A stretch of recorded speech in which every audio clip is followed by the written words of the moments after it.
மாணவர்களுக்கு வணக்கம். மாணவர்களுக்கு வணக்கம்.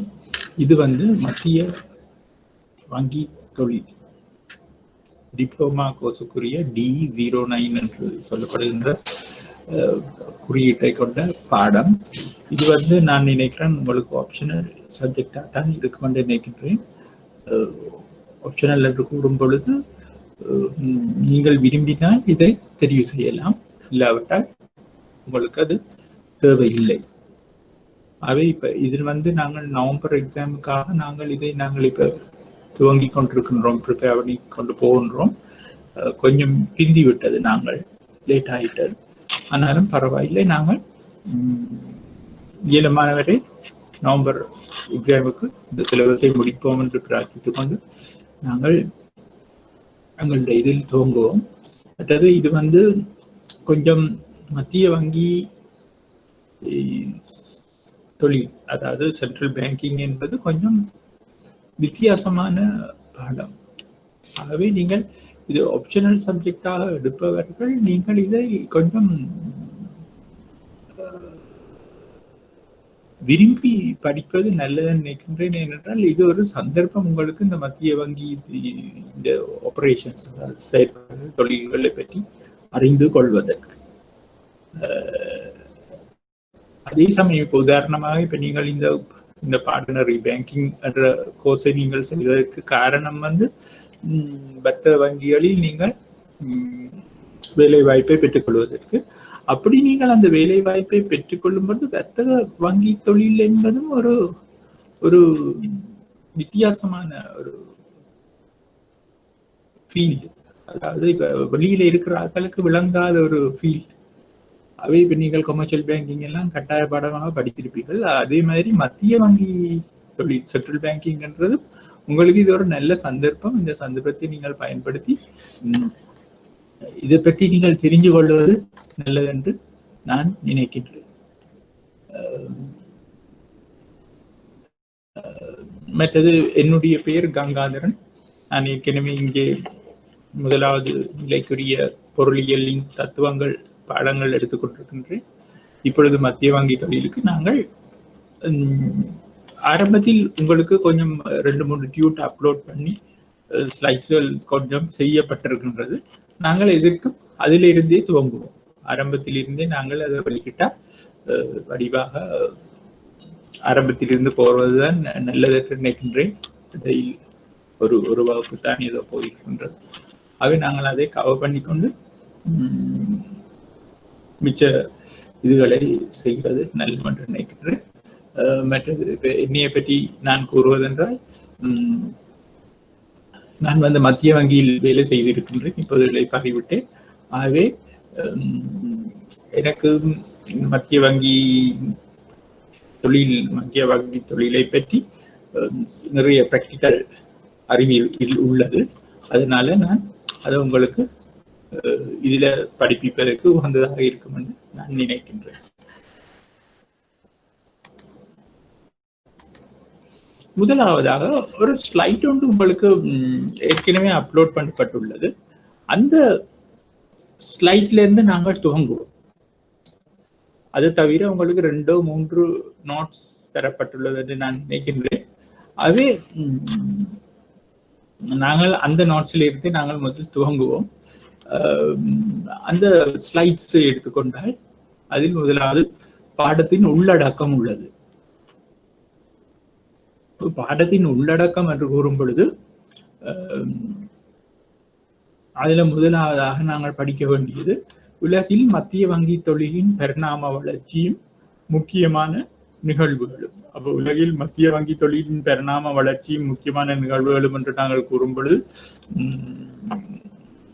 அந்த சென்ட்ரல் பேங்கிங் என்றது உலகத்தில், அதாவது எந்த நாட்டில் துவங்கினது என்று இல்லை, உலகத்திலேயே எப்படி துவங்கினது, அது எப்படி இன்றைக்கு மட்டும் அந்த பரிணாம வளர்ச்சி பெற்று வந்துள்ளது என்பதை பற்றி நாங்கள் பார்க்கறது தான் இந்த முதலாவது விடயம். அதாவது பரிணாம வளர்ச்சி என்று நாங்கள் என்ன சொல்றோம் என்றால், இப்ப மத்திய வங்கி தொழில் ஆரம்பத்துல துவங்க ஒரு மாதிரி இருந்திருக்கு.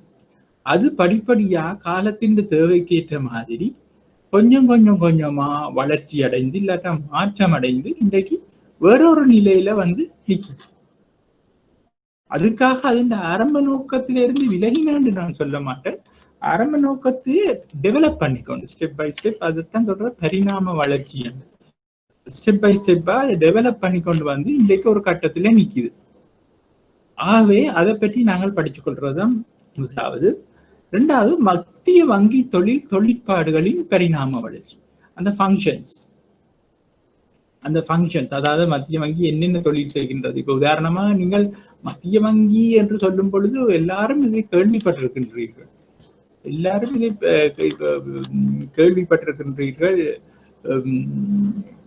ஏனென்றால் அது ஒரு புது பேர் இல்லை.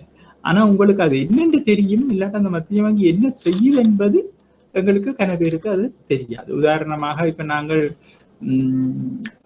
ஏ லெவலுக்கு எக்கனாமிக்ஸ் ஒரு பாடமாக எடுக்கிற கொமர்ஸ் ஸ்டூடெண்ட்ஸ் சொன்னால் நாங்கள் மத்திய வங்கியின் ஆண்டறிக்கையை நாங்கள் சோதனைக்காக படிச்சிருப்போம். அப்படி படிக்கும் பொழுது மத்திய வங்கியை பற்றி கொஞ்சம் விளங்கி இருக்கும். அப்படி விளங்கும் பொழுது நாங்கள் அதை என்ன நினைக்கிறோம்னு சொன்னால் மத்திய வங்கி வந்து ஏதோ ஆண்டறிக்கையில் பொருளாதாரத்தை பற்றி எதெல்லாம் செய்யுது என்று சொல்லி நாங்கள் அதை சேர்த்து படிச்சிருப்போம். அப்படி படிக்காத வேற ஸ்ட்ரீம்ல படிச்ச ஆட்களுக்கு வந்து இன்னும் அது தெரியாது. ஆனாலும் மத்திய வங்கி என்று சொல்லியிருக்க எங்களுக்கு ஒன்று ஞாபகம் வரும் என்னன்னு சொன்னால் இந்த பணம், இந்த காசை அடிக்கிற இடம் என்று மட்டும் தெரியும். காசை நீங்க எடுத்து பார்த்தீங்கன்னா இலங்கை மத்திய வங்கி என்று எழுதியும் இருக்கும். ஆகவே எங்களுக்கு அந்த மத்திய வங்கி என்றத ஒரு ஃபெமிலியரைஸ் ஆனது வந்து இந்த இடத்துலதான். அப்போ மத்திய வங்கியின் தொழிற்பாடுகளின் பரிணாம வளர்ச்சி என்றது அது முதல்ல என்ன செய்தது, பிறகு இப்ப என்னென்ன ஃபங்க்ஷன் செய்யுது. இப்ப இதுல போட்டு கிடக்கு என்னன்னா நாணய வெளியீடு, நாணய கொள்கை. அப்ப நாணய வெளியீடுண்டா என்ன? பணத்தை அச்சடிச்சு நாங்கள் புழக்கத்துக்கு விடுறதுன்றா என்ன? சுற்றோட்டத்துக்கு, பொதுமக்களோட பயன்பாட்டுக்கு சுற்றோட்டத்துக்கு விடுறதுதான் நாங்கள் சொல்றது நாணய வெளியீடு. அப்ப எந்த ஒரு நாட்டிலையும் அந்த தொழிலை வந்து மத்திய வங்கிட்டு தான் கொடுத்துருக்கு. உண்மையில ஒரு அரசாங்கத்தின் சார்பில் மத்திய வங்கி தான் இந்த நாணயத்தை அச்சடிச்சு வெளியிடும். அச்சடிக்கிற உரிமை அந்த மத்திய வங்கிக்கு தான் இருக்கு. நீங்கள் கேட்கலாம், இது என்னடா இப்ப இன்னொருத்தன் வந்து இப்ப நானும் இது அடிக்கலாம் தானே. சில நல்ல மூளை உள்ள ஆக்கள் வந்து இந்த நோட்டை பார்த்துட்டு கள்ள நோட்டும் அடிக்கணும். அப்ப அப்படி கள்ள நோட்டுகளையும் அடிச்சு கள்ள நோட்டுகளும் புழக்கத்துல இருக்கிறது எங்களுக்கு தெரியும். நாங்கள் அதை எங்களுக்கு விளங்காம நாங்கள் அதை எடுக்கிறதும் பாவிச்சதும் அனுபவத்துல இருக்கு. எனக்கு இன்னும் அந்த அனுபவம் வரையில, ஆனால் பிற பேருக்கு இருக்கு, பேப்பர்கள்லயும் நாங்கள் பார்க்கிறோம். அப்ப இந்த மத்திய வங்கி வந்து நாணய வெளியீட்டை வந்து சும்மா செய்யல. அது மிகுந்த கட்டுப்பாடான இறுக்கமான ஒரு சிஸ்டத்துக்குள்ளதான் அந்த இரகசியமாகத்தான் அந்த நாணயத்தை வெளியிடும், அச்சிடும். இப்ப கிட்டத்தட்ட நிறைய காலங்களுக்கு முதல் இங்கிலாந்துல இருக்கிற ராயல் மீட் என்று சொல்லப்படுகின்ற ஒரு நிறுவனத்துலதான் இந்த காசு அச்சடிச்சது. இந்த ராயல் மீட்ன்றதுல வந்து குறிப்பா இந்த காசு குத்திகள், நாணயங்கள் அது நான் நினைக்கிறேன் இப்பவும் அங்க இருந்துதான் நாங்கள் ஆர்டர் பண்ணி அது உற்பத்தி செய்யப்பட்டு அங்கிருந்துதான் அது வருகின்றது. அந்த நாட்களில் தாள் நாணயங்களும் இங்கிலாந்தில் தான் அச்சடிக்கப்பட்டது. ஆனால் இப்பொழுது கொஞ்ச காலமாக இலங்கையில் அந்த இங்கிலாந்து நிறுவனம் இலங்கை கம்பெனிகளுடன் கூட்டி சேர்ந்து ஒரு தொழிற்சாலை இலங்கையில் உள்ளது. அங்கதான் தாழ் நாணயங்கள் அச்சிடப்படுகின்றன. குத்திகள் இப்பவும் இங்கிலாந்திலிருந்து தான் வருகின்றன. ஆகவே அந்த நாணய தாள்களில் நிறைய செக்யூரிட்டி ஃபீச்சர்ஸ் என்று சொல்லுவார்கள். செக்யூரிட்டி ஃபீச்சர்ஸ் என்று சொல்றது பாதுகாப்பு சிறப்பம்சங்கள். இப்ப அந்த தாள்ல எடுத்துக்கொண்டா அந்த தாள்ல மட்டும்தான் அது இருக்கும். இப்ப கள்ளக்காசு அடிக்க வலிக்கிறவர் வந்து இப்ப நான் நிறைய கதைச்சு கொண்டிருக்கிறேன் போல இருக்கு நாணய வெளியிட பற்றி. ஆனா இது வந்து ஒரு தியரி சப்ஜெக்ட் என்றதிலும் பார்க்க பிராக்டிக்கலான விஷயங்களை கதைக்க வேண்டி இருக்கிறபடியா நீங்கள் மாணவர்கள் குறிப்பை எழுதி கொள்ளலாம். இந்த குறிப்புகள் நான் சொல்வதில் ஏதாவது முக்கியமான விடயங்கள் இருந்தால் நீங்க அதில் எழுதி கொள்ளலாம். அப்ப நாங்கள் இப்ப இந்த நாணய வெளியீட்டை பற்றி பார்த்து கொண்டிருக்கிறோம். அப்ப இந்த நாணயத்துல நிறைய உதாரணத்துக்கு இந்த தாழ் நாணயத்தை நீங்க எடுத்தீங்கன்னா ஒரு ஒரு ஒரு கோடு ஒன்று இருக்கும். நீங்கள் அதை வெளிச்சத்துல பாத்தீங்கன்னா உங்களுக்கு ஒரு கோடு இருக்கும். அந்த கோடு எதடியில இருக்குன்னு உங்களுக்கு தெரியும். ஆனா உள்ளுக்கு தான் இருக்குது. ஆனா சரியா ஸ்பாட் பண்ணல. அதே மாதிரி நீங்கள் ஒரு பாத்தீங்கன்னா ஒரு சிங்கத்தின் இது கொடியில இலங்கையின் தேசிய கொடியில இருக்கிற சிங்கம் அதுல ஒரு மாக்கா இருக்கும். அதே நீங்கள் வெளிச்சத்துல பார்த்தா தான் தெரியும். அப்ப இப்படி நிறைய ஃபீச்சர்ஸ் இருக்கின்றது. கிட்டத்தட்ட 10 ஃபீச்சர்ஸ் இருக்கின்றது. ஒவ்வொரு தாள்லையும் 10 செக்யூரிட்டி கோட் இருக்கின்றது. அதை நீங்கள் வேறையாக மத்திய வங்கியின் வெப்சைட்டில் போய் நீங்கள் பார்த்துக் கொள்ளலாம். இல்லாட்டால் உங்களுக்கு தேவை என்றால் எங்களோட அன்றாட வாழ்க்கையில அது தேவை. அன்றாட வாழ்க்கையில அது தேவைப்படுகின்றது என்று சொன்னால் இந்த கள்ள தாள்களை நாங்கள் அடையாளம் கண்டுகொள்வது, இது சரியான சட்ட ரீதியான தாள் தான் என்று நாங்கள் அடையாளம் கொள்வதற்கு எங்களுக்கு அது தேவைப்படுகின்றது. அவை இப்ப நாணய வெளியீட்டை பற்றி கேட்டோம். இப்ப குத்திகளை எடுத்துக்கொண்டால், நாணயங்கள் எடுத்துக்கொண்டால் தாளைத்தான் இப்ப நான் சொன்ன செக்யூரிட்டி ஃபீச்சர்ஸ் அப்படின்னு. இப்ப குத்திகளை நாங்கள் எடுத்துக்கொண்டால் குத்திகள்ல பெரிய செக்யூரிட்டி ஃபீச்சர்ஸ் இல்லை. என்னன்னு சொன்னால் அந்த குத்திகளை நீங்கள் அடிச்சு கள்ளமா நீங்கள் கொத்தி நாணயங்களை நீங்க செய்ய வழிகிடைக்க உங்களுக்கு அதுக்கு செலவு கூட. உதாரணமா இலங்கையில ஆக கூடுதலாக உள்ள 10 நாணயத்திட பெறுமதி 10 ரூபாய். அது நாணயம். அப்ப அந்த குத்திய நீங்கள் கள்ளமா நீங்கள் செய்ய வழிகிட்டீங்கள் என்றால் அது ஒரிஜினல் மாதிரி இருக்கணும்ன்றதுக்காக நாங்கள் எவ்வளவு மெனக்கிடுவோம். அப்படி மெனக்கிடைக்க அந்த குத்தியை நாங்கள் உற்பத்தி செய்வதற்கு எங்களுக்கு 10 ரூபாய்க்கு கூட காசு முடியலாம். அதால ஆக்கள் அந்த குத்தியலை கள்ளமா உற்பத்தி செய்ய வலிக்கிறது. அது ஒரு காரணம். மற்றது உண்மையாவே மத்திய வங்கியை பொறுத்த மட்டும் உண்மையாவே அந்த மத்திய வங்கி நாட்டு மக்களுக்கு செய்கின்ற சேவைகளில் ஒன்று இந்த குத்திகளை மத்திய வங்கி மின் பண்ணி எடுக்கும் பொழுது, அதாவது அதை உற்பத்தி செய்து எடுப்பதற்கு இப்ப உதாரணமா 10 ரூபாய் நாணயம் என்று எடுத்துக்கொண்டா அந்த 10 ரூபாய் செலவு 10 ரூபாய் நாணயம் ஒன்று அடிப்பதற்குரிய செலவு 10 ரூபாயிலும் கூட. 5 ரூபாய் குத்தி கொண்ட செய்வதற்குரிய செலவு 5 ரூபாயும் பார்க்க கூடும். அவ்வளவு காசுகளை மத்திய வங்கி மக்களுக்காக செலவழிக்கிறது. அதே மாதிரி நாணய தாள்களை எடுத்துக்கொண்டா நாணய தாள்கள் அவ்வளவு செலவு முடிவதில்லை. இப்ப 100 ரூபாய் தாள் எடுத்து சொன்னால் அதை பிரிண்ட் பண்ணி எடுப்பதற்கு 2 ரூபா 3 ரூபா 5 ரூபா முடிஞ்சது என்று சொல்லலாம். ஆனா குத்திகள் அப்படி இல்லை. மற்றது சட்ட ரீதியான குத்திகள் சட்ட ரீதியான பணம் இருக்குது. இப்ப உதாரணத்துக்கு இப்ப நாங்கள் சின்ன காலத்துல 1 ரூபாவும் தாளாக இருந்திருக்கின்றது. ஆனா என்னுடைய ஒரு 45-50 வருஷத்துக்கு முதல் 2 ரூபாய் தான் தாளாக இருந்தது. 1 ரூபாய் குத்தியாகவும் 2 ரூபாய் தாளாகவும். இப்ப உங்களுக்கு நான் உங்களோட ஜெனரேஷனுக்காக நான் அறிவுக்காக சொல்றேன். 1 ரூபாய் குத்தி 50% குத்தி 25% குத்தி 10% குத்தி 5% குத்தி 2% குத்தி 1% குத்தியும் இருந்தது. இப்ப பணவீக்கத்தின் அடிப்படையில இப்ப நீங்க சட்ட ரீதியா அது இருக்குது, பணப்புழக்கத்துல இருக்குது. அப்ப ஆனா நாங்கள் பாக்குறேன் 1% குத்தியும் நாங்க பாக்குறேன், 2% பாக்குறேன், ஈவன் 5% பாக்குறேன், 10% பாக்குறேன், 25% பாக்குறேன். ஒரு 10-15 வருஷத்துக்கு 50% இருந்தா அதையும் இல்லாம போயிட்டு இப்ப 1 ரூபா தான் இருக்கு. ஆகவே இதுல உள்ள அடுத்த பிரச்சனை என்னன்னு சொன்னால் மத்திய வங்கி சட்ட ரீதியா எல்லாத்தையும் வச்சிருக்கோம். இப்ப ஒரு ஆள் இப்ப நீங்கள் உங்களுக்கு 1% குத்தி வேணும்னு சொன்னா நீங்க போய் எல்லா இடத்துல இல்லாட்டாலும் ஒரு வர்த்தக வங்கியில நீங்க போய் கேட்டா அதையும் கொடுக்கணும். அப்படி அங்கேயும் இல்லைன்னு சொன்னா நீங்க மத்திய வங்கியில கவுண்டர்ல நீங்க எனக்கு ஒரு 1% குத்தி 100 வேணும் 1 ரூபா ஆதாரம்னு சொன்னா அவையில் தரத்தான் வேணும். அவை புழக்கத்துல நாங்கள் அதை பார்க்காட்டாலும் எங்களுக்கு அது அனுபவ ரீதியான சட்ட ரீதியாக அதை நாங்கள் வெளியிட வேண்டி ஒரு நிலை இருக்கின்றது. ஆகவே எல்லா குத்திகளும் இருக்கின்றன. அப்ப நான் இப்ப சொன்னான் எங்கட காலத்துல 1 ரூபா தான் இந்த குத்தியா இருந்தது, 1 ரூபாய்க்கு கீழே தான் மிச்ச குத்தி இருந்தது. அப்ப 2 ரூபா தாள் இருந்தது. பிறகு 2 ரூபாயும் வந்து குத்தியா மாறிட்டு அப்ப 5 ரூபாய் தாள் இருந்தது. பிறகு பார்த்தா 5 ரூபாயும் குத்தியா போயிடுச்சு. அப்ப 10 ரூபாய் தாள் இருந்தது. பிறகு பார்த்தா 10 ரூபாயும் குத்தியா போயிடுச்சு. அப்ப இப்ப 20 ரூபாய் தாள். 20 ரூபாய் எல்லாம் 78ஆம் ஆண்டு தான் அறிமுகப்படுத்தப்பட்டது 20 ரூபாய் தாள். அதுக்கு முதல் இருக்கவில்லை. 50 ரூபாய் தாளுக்கு பிறகு 10 ரூபாய் தாள் தான் இருந்தது. அப்ப 78ஆம் ஆண்டுக்கு பிறகு அறிமுகப்படுத்தப்பட்ட 20 ரூபாய் தாள் இப்ப இருக்குது. ஆனா நீங்கள் இன்னும் ஒரு 2-5 வருஷத்துல நீங்க பாத்தீங்களே என்று சொன்னால் இந்த 20 ரூபாய் தாளு குத்தியா மாறும். இந்த 20 ரூபாய் தாளு குத்தியா மாறும்.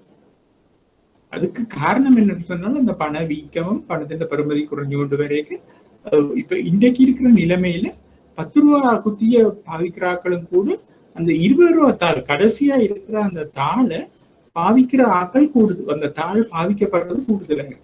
கடைசி தாள் முந்தி 10 ரூபாய் இருந்தது.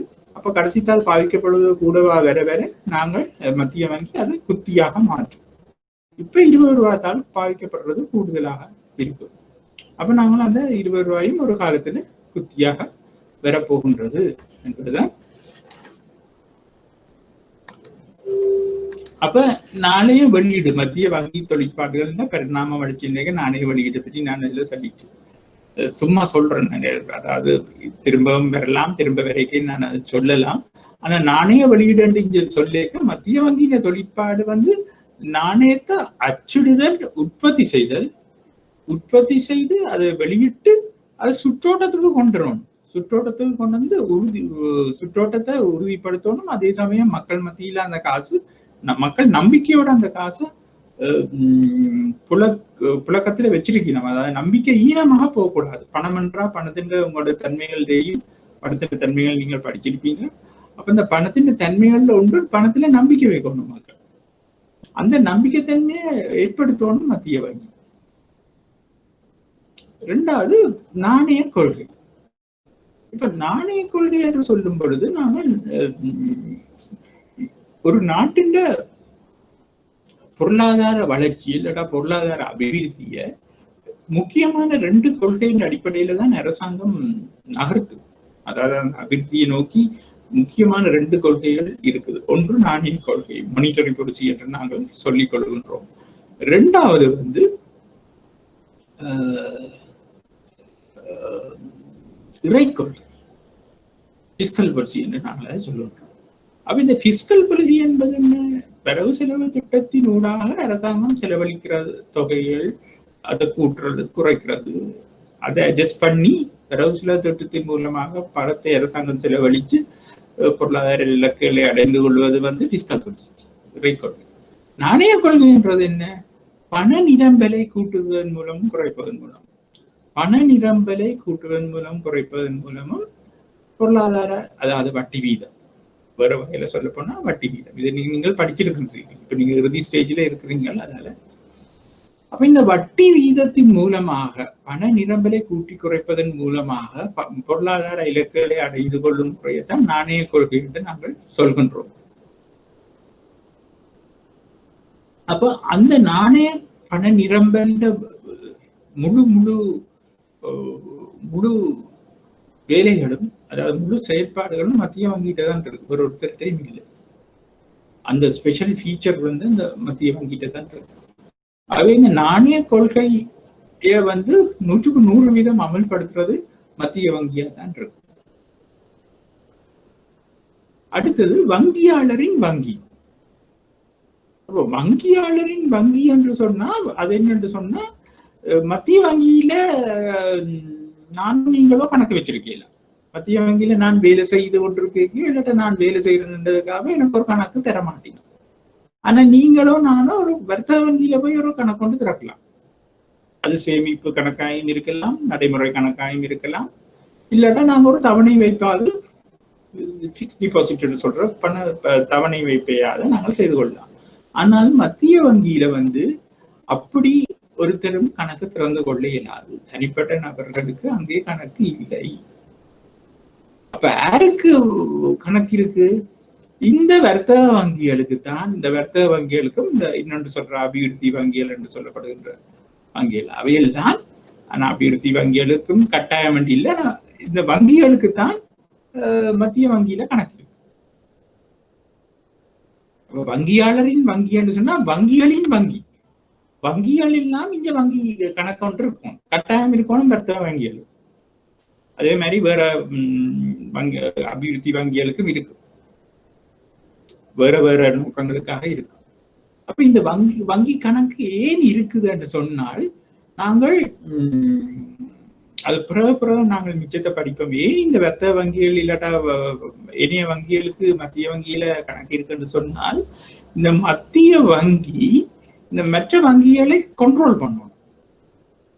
அது ஏன் கண்ட்ரோல் பண்ணணும் என்று சொன்னா, இந்த நாணய கொள்கையை அமுல்படுத்துவதற்கு, நாணய கொள்கையை அமுல்படுத்துவதற்கு இந்த வங்கிகளை மத்திய வங்கி கண்ட்ரோல் பண்ண வேண்டி இருக்கின்றது.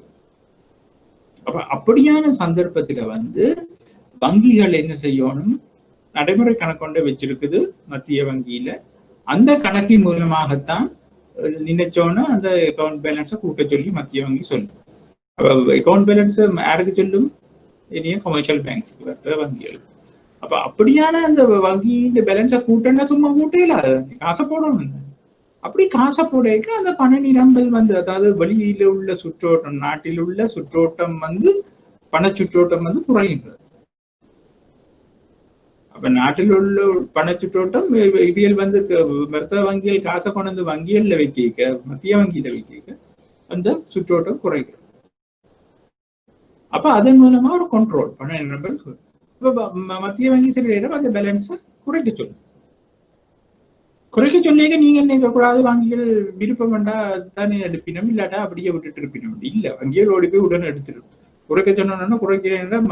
வங்கிகளை பொறுத்த மட்டும் அந்த காசு மத்திய வங்கியில வச்சிருக்கிறதால ஒரு பிரயோசனமும் இல்லை. வங்கிகள் என்ன செய்கின்றது, உண்மையில வர்த்தக வங்கிகள் என்ன செய்கின்றன, வாடிக்கையாளர் அதாவது பொதுமக்கள்கிட்ட இருந்து வைப்புகளை எடுத்து அதை வட்டிக்கு கொடுக்குற, கடனாக கொடுத்து வட்டி காசை உழைக்கிறது தானே. அப்ப மத்திய வங்கி தன்னிட்ட இருக்கிற அக்கௌண்ட்ல கொண்டது உங்களோட காசுகள் எல்லாத்தையும் வெய்யுமோன்னு சொல்லிக்க, அந்த வைக்கிற காசுக்கு வட்டி இல்லை. அவை எந்த வங்கியும், பகுத்தறிவுள்ள எந்த ஒரு வங்கியும் அப்படி காசை வச்சிருக்க விரும்பாது.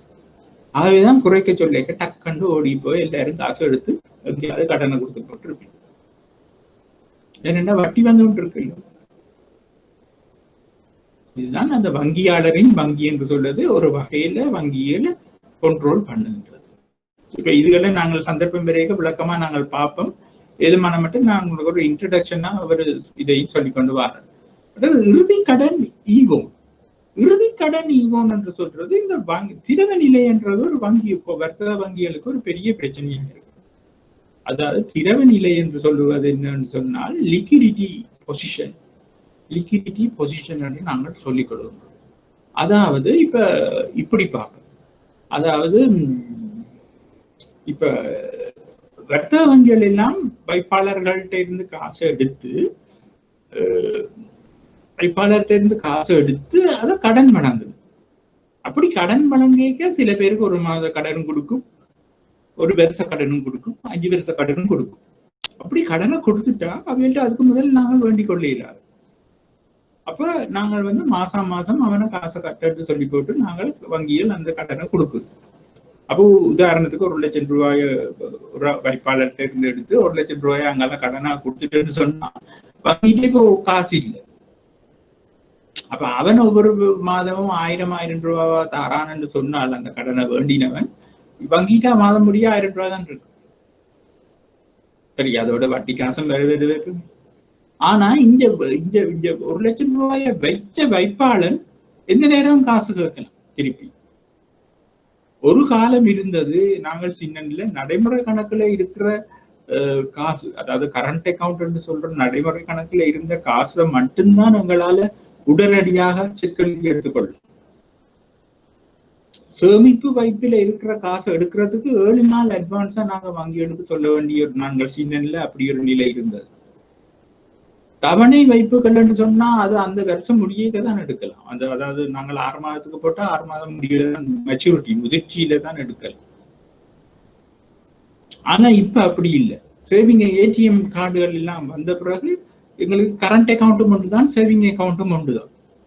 அதாவது சாதாரண வாடிக்கையாளனை பொறுத்த மட்டும், ஒரு பிசினஸ்மேனை பொறுத்த மட்டும் கரண்ட் அக்கௌண்ட்ன்றது வேற, சேவிங் அக்கௌண்ட்ன்றது வேற. இப்ப நாங்கள் சம்பளம் எடுத்து எங்கட இது வந்து பேங்க்ல இருக்குது, அக்கௌண்ட்ல காசு இருக்குன்னு சொன்னா நாங்க ஏடிஎம் கார்டை போட்டு காசு எடுக்க எங்களுக்கு வந்து கரண்ட் அக்கௌண்ட் மட்டும் தான், சேவிங் அக்கௌண்ட் மட்டும் தான். ஏன்னா ஏடிஎம் கார்டுல காசு வரும், ஆனா சேவிங் அக்கௌண்ட்டுக்கு கொஞ்சம் வட்டி தருவீங்க. ஆகவே 7 நாள் அறிவித்தல் இல்லாம நாங்கள் உடனே எடுக்கக்கூடியதா இருக்கிறது தான் நான் இதுல சொல்றேன்.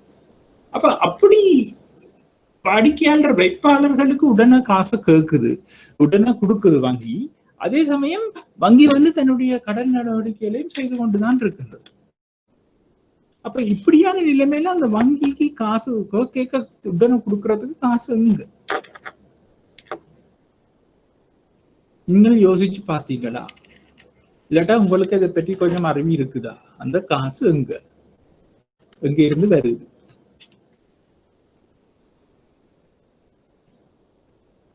அப்ப உண்மை என்னன்னு சொன்னால் அதைத்தான் சொல்றது திரவநிலை.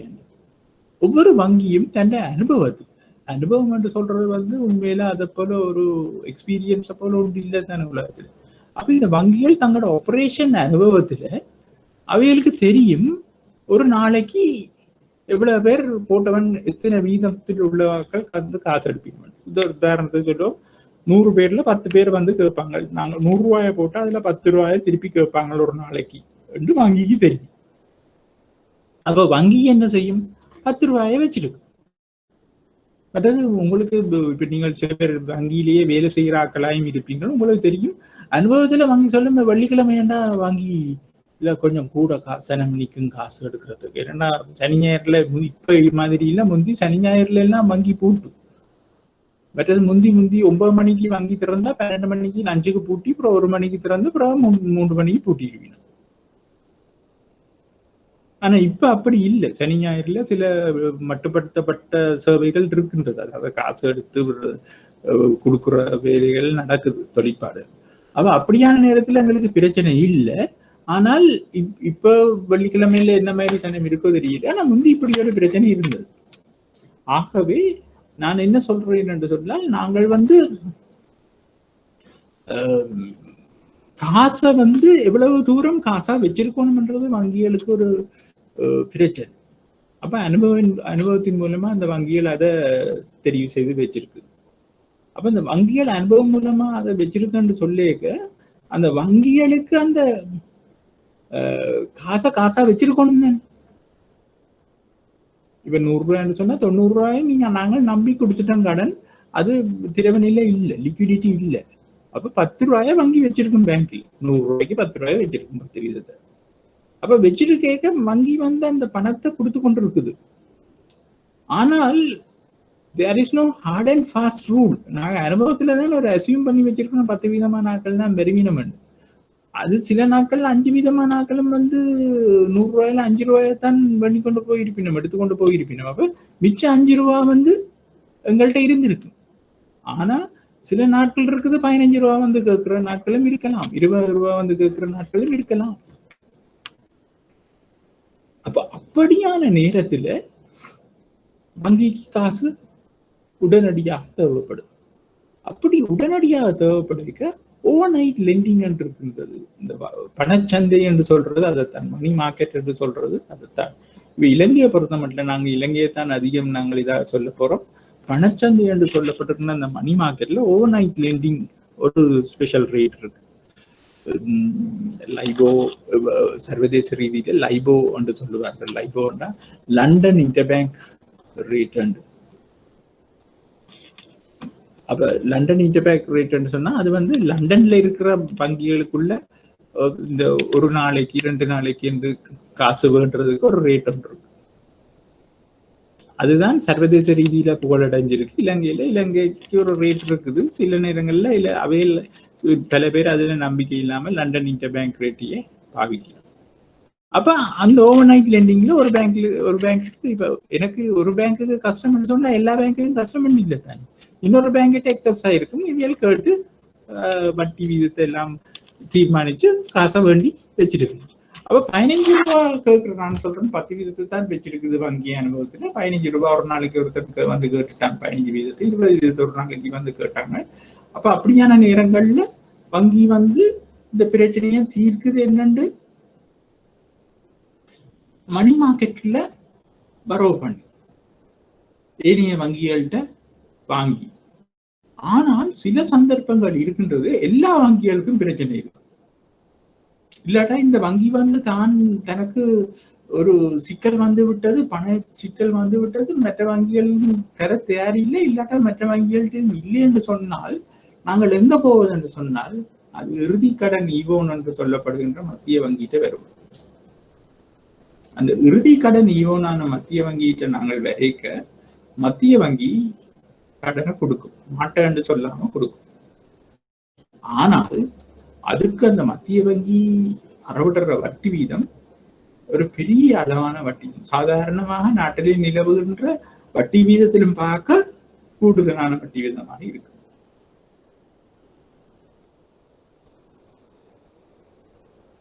அதைத்தான் நாங்கள் இறுதி கடன் ஈவோன் என்று சொல்லிக் கொள்கின்றோம்.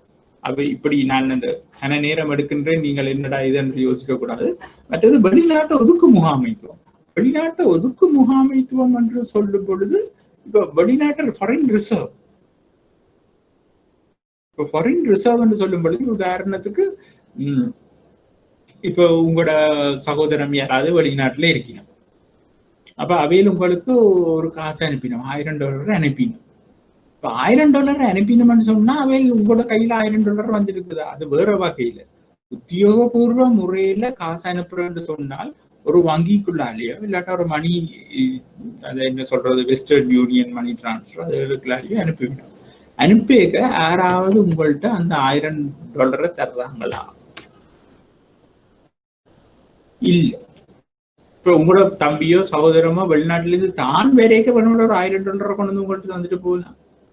ஆனால் நீங்க இந்த வங்கிட்ட வரைக்க வங்கிக்குள்ளால அனுப்பிக்க இல்லாட்டா அந்த வெஸ்டர்ன் யூனியன் மணி டிரான்ஸ்ஃபர் சொல்லப்படுற அப்படியான நிறுவனங்களுக்குள்ளால அனுப்பிக்க உங்களுக்கு அந்த காசு $டொலரா கிடைக்குதா? இல்ல. இல்லாட்டா வெளிநாட்டு நாணயமா கிடைக்குதா? இல்ல. அப்ப என்ன நடக்குது? இந்த அனுப்பப்படுற அந்த $1000 அந்த வங்கி தான் வச்சிருக்கு. அந்த வங்கி தான் அந்த $1000 வச்சிருந்து கொண்டு அதுக்கு சமமான இலங்கை உள்ளூர் நாணயத்தை உங்களுக்கு தரும். சரியா? அப்ப நீங்க காசு எடுத்துக்கொண்டு போயிட்டீங்கன்னு வைப்போம். ஆனால் இந்த $1000 எங்க போகுது? இந்த $1000 மத்திய வங்கிக்கு போகும். அந்த வர்த்தக வங்கி என்ன செய்யும் என்று சொன்னால் அது $1000 மத்திய வங்கிட்ட கொடுத்து இலங்கை காசு எடுத்து, இலங்கை காசோ உள்ளூர் நாணயத்தை, அதுக்குள்ள இப்ப நிறைய விடயங்கள் இருக்குன்னா அந்த வர்த்தக வங்கியும் வச்சிருக்கலாம் ஒரு சர்டன் பெர்சன்டேஜ். சாதாரணமான ஒரு சிஸ்டத்தை நான் சொல்லுகின்றேன். அப்ப இத வந்து மத்திய வங்கிட்ட கொடுத்தா அப்ப மத்திய வங்கி தான் இந்த வெளிநாட்டு நாணய ஒதுக்க வச்சிருக்கு. அப்ப மத்திய வங்கி இந்த வெளிநாட்டு ஒதுக்க நாணயத்தை என்ன செய்யும்?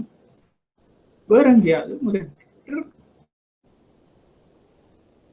அதே மாதிரி இப்ப இறக்குமதி செய்யற நேரம் எங்களுக்கு வெளிநாட்டு நாணயம் தேவைப்படைக்க இந்த வர்த்தக வங்கிகள் மத்திய வங்கியில தான் ஓடி போய் எங்களுக்கு வெளிநாட்டு காசு தேவைப்படுதுன்னு சொல்லி மத்திய வங்கி இலங்கை காசோ உள்ளூர் காசை வேண்டி கொண்டு வெளிநாட்டு காசு கொடுக்கும். அதை கொண்டு வந்து வாடிக்கையாளர்கள் கொடுப்பினோம், கமிஷனை சார்ஜ் பண்ணுவினோம் வர்த்தக வங்கிகள். அது ஒரு விஷயம். அடுத்தது வங்கி தொழில் நிதியியல் ஒழுங்கு விதிகள். வங்கி தொழில் நிதியியல் ஒழுங்கு விதிகள் என்று சொல்லும் பொழுது சில ரெகுலேட்டரி ஒரு ஃப்ரேம்வொர்க் ஒன்று இருக்குது. ஒவ்வொரு வங்கிகளும் நிதியியல் என்று சொல்லும்போது நிதி நிறுவனங்கள் இல்லாட்ட பினான்சியல் மார்க்கெட் அதுகளை பற்றி நாங்கள் சொல்றோம். அப்ப இந்த வங்கி தொழில் நிதியியல் எல்லாம் சில ஒழுங்கு விதிகளின் படிதான் பேங்கிங் ஆக்ட் என்று சொல்றது வங்கிகளுக்கு. அப்ப இந்த அந்த வங்கி சட்டத்தின் பிரகாரம், வங்கி தொழில் சட்டத்தின் பிரகாரம் தான் அதை நாங்கள் கொண்டு போகணும். அந்த வங்கிகளை ஆப்ரேட் பண்ணணும், வர்த்தக வங்கிகள். அதை தவிர மத்திய வங்கி வந்து வர்த்தக வங்கிகளோட செயற்பாடுகளை ஒழுங்குபடுத்தி வச்சிருக்கு. அப்ப ஒழுங்கு விதிகள் கொஞ்சம் இருக்கு. அப்ப அந்த ஒழுங்கு விதிகள் அதுக்கேற்ற மாதிரி இருக்குதா என்று மத்திய வங்கியிலிருந்து போய் இன்ஸ்பெக்ட் பண்ணுவீங்க. தொடர்ச்சியாக இல்லாட்ட ஒழுங்காக இன்ஸ்பெக்ட் பண்ணி கொண்டிருப்பினும் வர்த்தக வங்கிகள் ஒழுங்காக இந்த வேலைகளை செய்து கொண்டிருக்கின்றன. அப்ப அந்த ஒழுங்கு விதிகளை சரியாக கவனிப்பதும் மத்திய வங்கியின தொழிற்பாடுகள் உண்டு. மூன்றாவது மத்திய வங்கியின் குறிக்கோள்கள். அப்ப தொழிற்பாடு வேற, குறிக்கோள் வேற. மத்திய வங்கியின் குறிக்கோள் முக்கியமாக நாணயத்தை சுமூகமாக எல்லா புழக்கத்தில் இருக்கணும், நாணய கொள்கை மூலமாக பொருளாதாரத்தை வளர்ச்சியடை செய்கிறது, அப்படியான பங்கன். இப்ப நாலாவது இலங்கை மத்திய வங்கியின் தொழிற்பாடுகள் நாணய சபை முறைமை, மத்திய வங்கி நிறுவப்பட்டமை, அதன் குறிக்கோள்கள் மற்றும் முக்கிய குறிக்கோள்கள், நாணய சபை, மத்திய வங்கியின் அமைப்பு, நாணய விதி சட்டத்தின் முக்கிய ஏற்பாடுகள், நிதியியல் கூற்றுக்கள் மற்றும் உபாய திட்டங்கள், கடந்த கால முக்கிய கொள்கைகள் என்பதை பற்றி நாம் படிக்க போறோம். இதுல நாணய சபை என்றது நாணய சபை என்றதுதான் மத்திய வங்கியின் போர்ட் ஆஃப் டைரக்டர்ஸ். சாதாரணமான ஒரு கம்பெனிக்கு இயக்குனர் சபை மாதிரி மத்திய வங்கிக்கு நாணய சபை. அது நாங்க பிறகு படிப்போம். அதுல யார் யார் எப்படி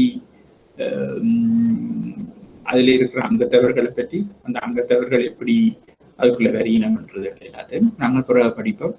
அதே மாதிரி தான் அதன் குறிக்கோள்கள் மற்றும் முக்கிய நாணய சபை, மத்திய வங்கி அமைப்பு, அதுகள் எல்லாத்தையும் நாங்கள் பார்ப்போம். அதுக்கு அடுத்தது உலகளாவிய முன்னணி மத்திய வங்கிகளின் தொடர்பான அளவீடு மற்றும் அண்மைய கொள்கைகள், இங்கிலாந்து வங்கி, ஐக்கிய அமெரிக்க பெடரல் ரிசர்வ் பேங்க், இல்லாட்டாவில் அந்த பெடரல் ரிசர்வ் சிஸ்டம், ஐரோப்பிய மத்திய வங்கிகள், ஜப்பானிய வங்கி. அப்போ ஒவ்வொரு நாட்டுக்கும் ஒவ்வொரு விதமான பெயர்கள் இருக்கு. அமெரிக்காவின் மத்திய வங்கிக்கு என்ன பேரு? Federal reserve bank. ஜப்பான் மத்திய வங்கிக்கு என்ன பேரு? Bank of Japan. அப்ப இலங்கையின் மத்திய வங்கிக்கு என்ன பேரு? சென்ட்ரல் பேங்க் ஆஃப் ஸ்ரீலங்கா, இலங்கை மத்திய வங்கி. அப்ப நாணய சாதனங்களின் பரிணாம வளர்ச்சி, மரபு வழியிலான மற்றும் மரபு வழியற்றவை, கணியம் சார் தளர்த்தர்கள், வங்கிகளை நிதியில் பார்த்தல. அதான் நான் சொல்ல வரேன்னா, நாங்கள் இந்த மத்திய வங்கி தொழில படிப்பதற்கு இது ஒரு நல்ல சந்தர்ப்பம். இது உங்களுக்கு ஆப்ஷனல் சப்ஜெக்டா நீங்கள் இருந்தாலும் இதை நீங்கள் எடுத்து படிச்சீங்கன்னா உங்களோட அறிவு நல்லா வளரும். இப்ப நான் உங்களோட இவ்வளவு கதைச்சதுக்கு என்ன, நான் மத்திய வங்கியில இருக்க டிப்ளமா இன் சென்ட்ரல் பேங்கிங் என்று சொல்லப்படுகிற ஒரு 6 மாத கற்கை நிறைய எங்கட மத்திய வங்கியின் ஒரு கல்லூரி ஒன்று இருக்கு, காலேஜ் ஆஃப் ஸ்டடீஸ். அங்கே 6 மாத கோர்ஸ் ஒன்று வைத்தவர்கள். அதிலே நான் படித்தபடியால் தான் நான் உங்களோட இப்ப காய்ச்சி கொண்டிருக்கின்றேன். அப்படியான சந்தர்ப்பங்கள் உங்களுக்கு கிடைக்கும் பொழுது நீங்கள் அதை பயன்படுத்திக் கொள்ள வேண்டும். ஆகவே அடுத்தது மத்திய வங்கியின் சுயாதீனம், கோட்பாடு, சட்ட ஏற்பாடுகள், உலகளாவிய நடைமுறைகள் என்பதை பற்றி நாங்கள் படிக்கிறோம். மத்திய வங்கியின் சுயாதீனம் என்று சொல்றது என்னன்னு சொன்னா அந்த இண்டிபெண்டன்சி என்று சொல்லுவார்கள். மற்ற கோட்பாடு, சட்ட ஏற்பாடுகள் எல்லாம் நாங்கள் உலகளாவிய நடைமுறைகள் எல்லாத்தையும் பார்ப்போம். இண்டிபெண்டன்சி என்று சொல்லப்படுறது என்னன்னு சொன்னால், இந்த மத்திய வங்கி ஒரு அரசாங்கத்தின் நிறுவனம் தானே. ஆனாலும் இந்த மத்திய வங்கிக்கு ஒரு ஃபீச்சர் இருக்குது என்னன்னு சொன்னால், இந்த பொருளாதார வளர்ச்சியை, பொருளாதார அபிவிருத்தியை நோக்காக கொண்டு இந்த நிறுவனம் தாங்கள் சரியாக இருக்கும் என்று நினைக்கிற விடயங்களை அமுல்படுத்துவது, இல்லாட்ட அமல்படுத்த முற்படுவது. அப்ப அப்படியான நேரங்கள்ல சில நேரம் அந்த மக்கள் செல்வாக்கு பெற்று வர அரசாங்கங்கள் சில நேரங்கள்ல அதை தடுக்க என்று சொல்ல வரையில சில நேரங்கள்ல அதை சில வழிகள்ல அதை மாற்ற முற்படலாம். அப்ப அப்படியான நேரங்கள்ல மத்திய வங்கிக்கு நிறைய சுதந்திரம் இருக்குதா என்றதுதான் அந்த கேள்வி. அதை மறுதளிச்சு இல்லை நாங்கள் சொல்றது சரி, நாங்கள் இப்படித்தான் செய்வோம் என்று சொல்வதுதான் இந்த மத்திய வங்கியின் இண்டிபெண்டன்ஸ், சுயாதீனம் என்று சொல்லப்படுது. அதைத்தான் நாங்க இங்க கதைக்கிறோம். அது உலகளாவிய ரீதியில் பெரிய ஒரு கேள்விக்குரிய ஒரு விஷயமா தான் இருக்கின்றது. ஆகவே நாங்கள் அதை அதையும் நாங்கள் கதைக்க போகின்றோம், படிக்க போகின்றோம். அதுதான் இதில் சொல்லப்படுது. ஆகவே இப்பொழுது அதை நாங்க பார்த்துட்டோம். இப்ப மத்திய வங்கி தொழிலுக்கான அறிமுகம், இதுல சில கேள்விகள் கேட்டிருக்கு.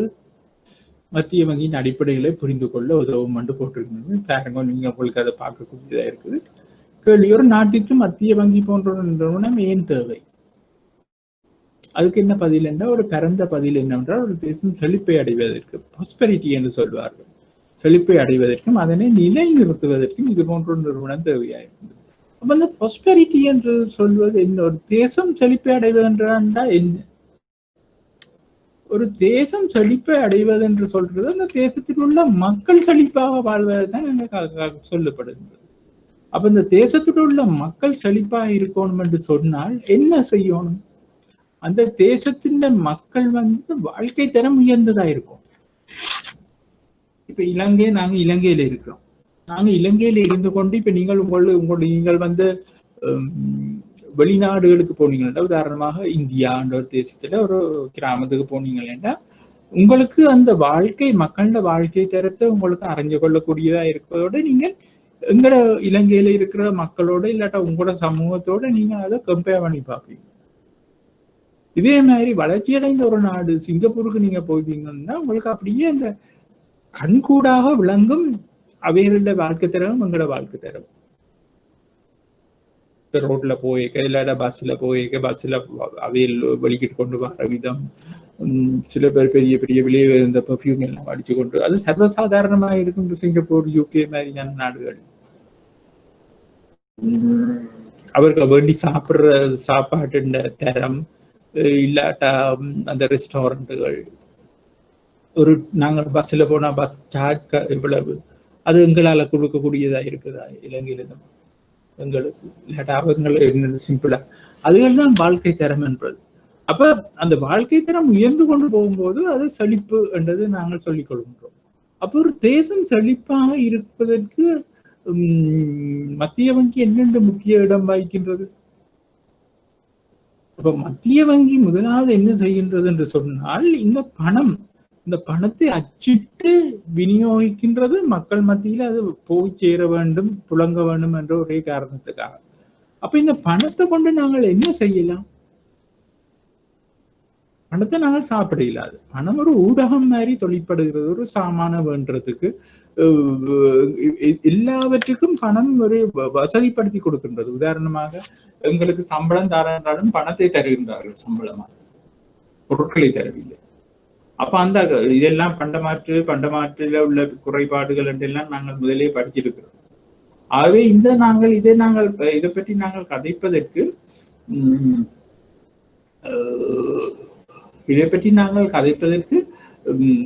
இந்த பணத்தை வங்கிகள் அது எல்லாரிடம் போகணும் என்றதை விரும்புறமே ஒழிய, இந்த பணத்தின் மூலமாகத்தான் அந்த செழிப்பு ஏற்படுகின்றது. அப்ப பணத்தின் மூலமாகத்தான் இந்த செழிப்பு ஏற்படுகின்றதை நான் அதை சொல்ல வரேன். அப்ப அந்த பணத்தை வழி நடத்தி கொண்டிருக்கிறது இல்லாட்டா கண்ட்ரோல் பண்ணி கொண்டிருக்கிறது மத்திய வங்கி என்ற அடிப்படையில மத்திய வங்கி ஒரு முக்கிய இடத்தை வகிக்கின்றது. அப்போ ஒரு இடத்துல நாங்கள் சம்பளம் கூட கேட்க அதுவும் பணம் தான். அந்த சம்பளத்தை கொண்டு நாங்கள் என்னென்ன செய்கின்றோம் என்று பார்க்க அதுவும் பணம் தான். அடுத்தது செழிப்பை அடைவதற்கு அடிப்படையாக இருப்பது என்ன? நிலைத்து நிற்கும் வளர்ச்சி. நிலைத்து நிற்கும் வளர்ச்சி என்ன? ஒரு சஸ்டைனபிள் குரோத் என்று நாங்கள் சொல்லுவோம் இங்கிலீஷ்ல. சஸ்டைனபிள் குரோத் என்று சொன்னா ஒரு உறுதியான நிலைத்து நிற்கும் வளர்ச்சி. அந்த பிளக்சுவேஷன் என்றது ஒன்று இல்லாம ஸ்மூத்தா வளர்ந்து கொண்டிருப்பது. அப்ப ஸ்மூத்தா போய்கொண்டிருக்க தான் எல்லாருக்கும் ஒரு நம்பிக்கை பிறக்கும் அந்த பொருளாதாரத்துல. அந்த இதுல நேற்று ஒரு சாமான ஒரு விலையும் நாளைக்கு ஒரு சாமான ஒரு விலையுமா இருந்தா ஒருத்தருக்கு நம்பிக்கை வராது. அப்ப அந்த விலையை கட்டுப்படுத்த வேண்டும் அரசாங்கம். அரசாங்கம் கட்டுப்படுத்துறதுன்றா யார் கட்டுப்படுத்துறது? மத்திய வங்கி தான் அது கட்டுப்படுத்துறது. அப்ப கேள்வி செழிப்பை அடைவதற்கு அடிப்படையாக இருப்பது என்ன? பதில் நிலைத்து நிற்கும் வளர்ச்சி. கேள்வி: மத்திய வங்கியினால் நிலையான வளர்ச்சியை எவ்வாறு பேண முடியும்? பொருட்கள் மற்றும் சேவைகளின் பரிமாற்றத்தை எளிதாக்குவதன் மூலம் பொருளாதார நடவடிக்கைகளுக்கு உதவுதல் மற்றும் பேரண்ட பொருளாதார ஸ்திரத்தன்மையை அல்லது உறுதிப்பாட்டை பேணுவதன் மூலம்.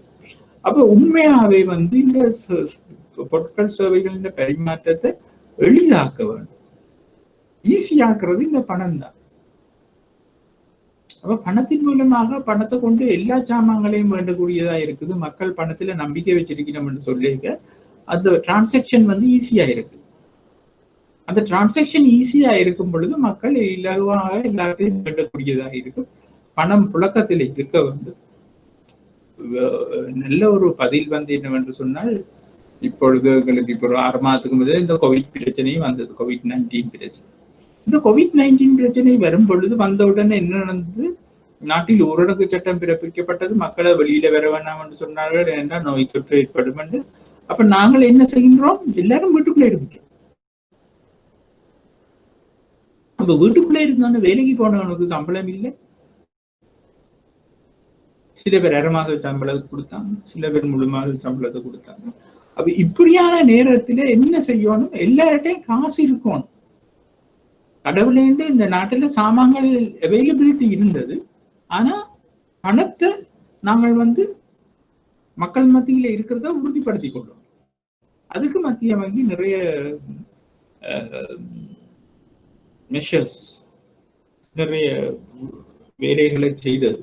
அது நீங்கள் ஒரு வங்கி தொழிலை பற்றி படிச்சு கொண்டிருக்க உங்களுக்கு வங்கி இருக்கும். பேப்பர்கள்ல வந்தது SRR என்று சொல்லப்படுகிற அந்த விசேட ஒதுக்கு வீதத்தை குறைத்து கொண்டு வந்தது மத்திய வங்கி. அதன் மூலம் பண நிரம்பலை கூட்டி கொண்டிருந்தது. பண நிரம்பலை நாங்களே கூட்டுறோம். ஒரு நாட்டின் பண நிரம்பலை கூட்டுறோம்னா மக்கள் மத்தியில காசு இருக்கணும். அப்ப அதைத்தான் அதுல சொல்லப்படுகின்றது. மற்றது பேரண்ட பொருளாதார ஸ்திரத்தன்மையை அல்லது உறுதிப்பாட்டை பண்ணுதல் என்று சொல்றது பேரின் மேக்ரோ எக்கனாமிக். பேரண்ட பொருளாதாரம் என்று சொல்றது மேக்ரோ எக்கனாமிக் ஸ்டெபிலிட்டியை தான் அதில் சொல்லப்படுகின்றது. அப்ப பேரண்ட பொருளாதார ஸ்திரத்தன்மையை உறுதிப்பாட்டை பேணுவது என்று சொல்வது இதன் மூலமாகத்தான் அது நடக்கும். முதலாவது இந்த பணத்தில் உறுதித்தன்மையை நாங்கள் வச்சிருக்க நிலையான வளர்ச்சி என்று ஏற்படுகின்றது. நிலையான வளர்ச்சி படிப்படியாக அது அபிவிருத்தியை நோக்கி செல்லுகின்றது. அப்ப பேரின பொருளாதார ஸ்திரத்தன்மையை அது உறுதிப்பாட்டை அது கொடுக்குது.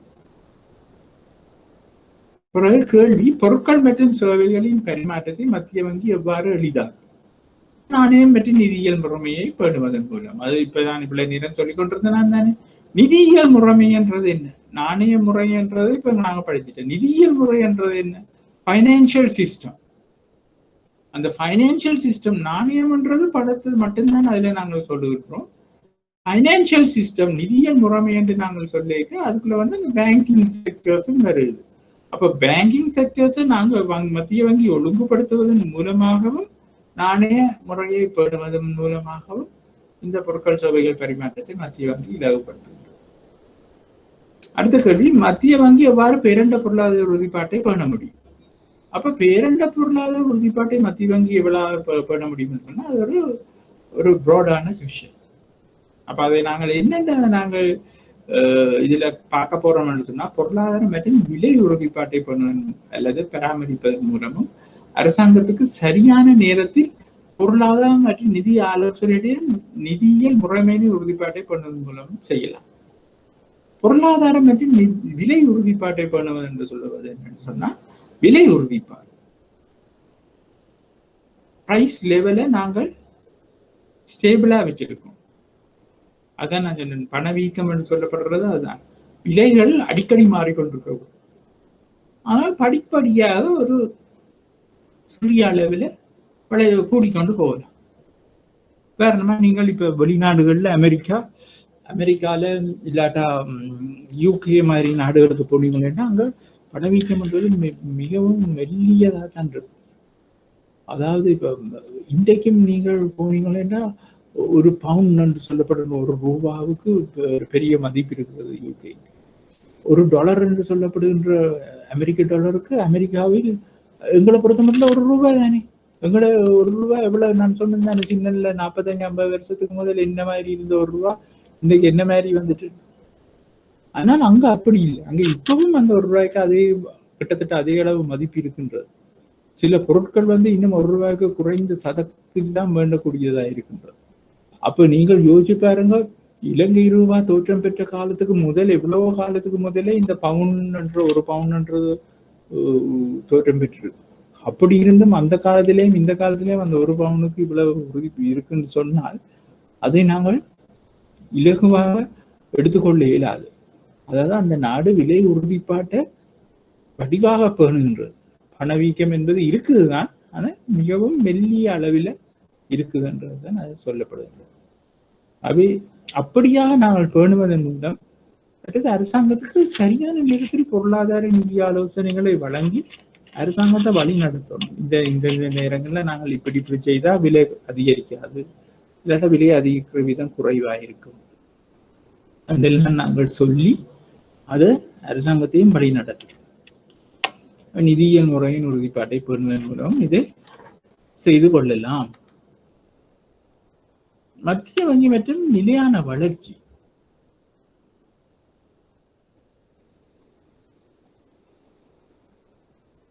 அப்ப மத்திய வங்கி எவ்வாறு நிலையான வளர்ச்சியை வளர்த்து கொள்ள முடியும் என்ற கேள்விக்கு 3 பகுதிகளை கொண்ட பதில் இருக்கின்றது.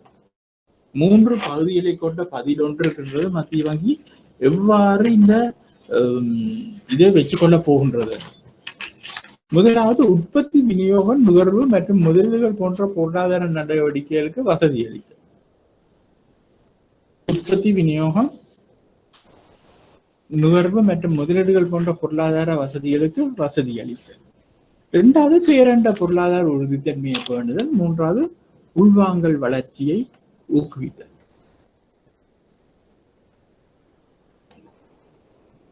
அப்ப முதலாவது, உற்பத்தி, விநியோகம், நுகர்வு மற்றும் முதலீடுகள் போன்ற பொருளாதார நடவடிக்கைகளுக்கு வசதி அளித்தல் என்று சொல்லிக்க முதலாவதா இதுக்குள்ள வர்றதுக்கு நாணயத்தாள்கள் தான்.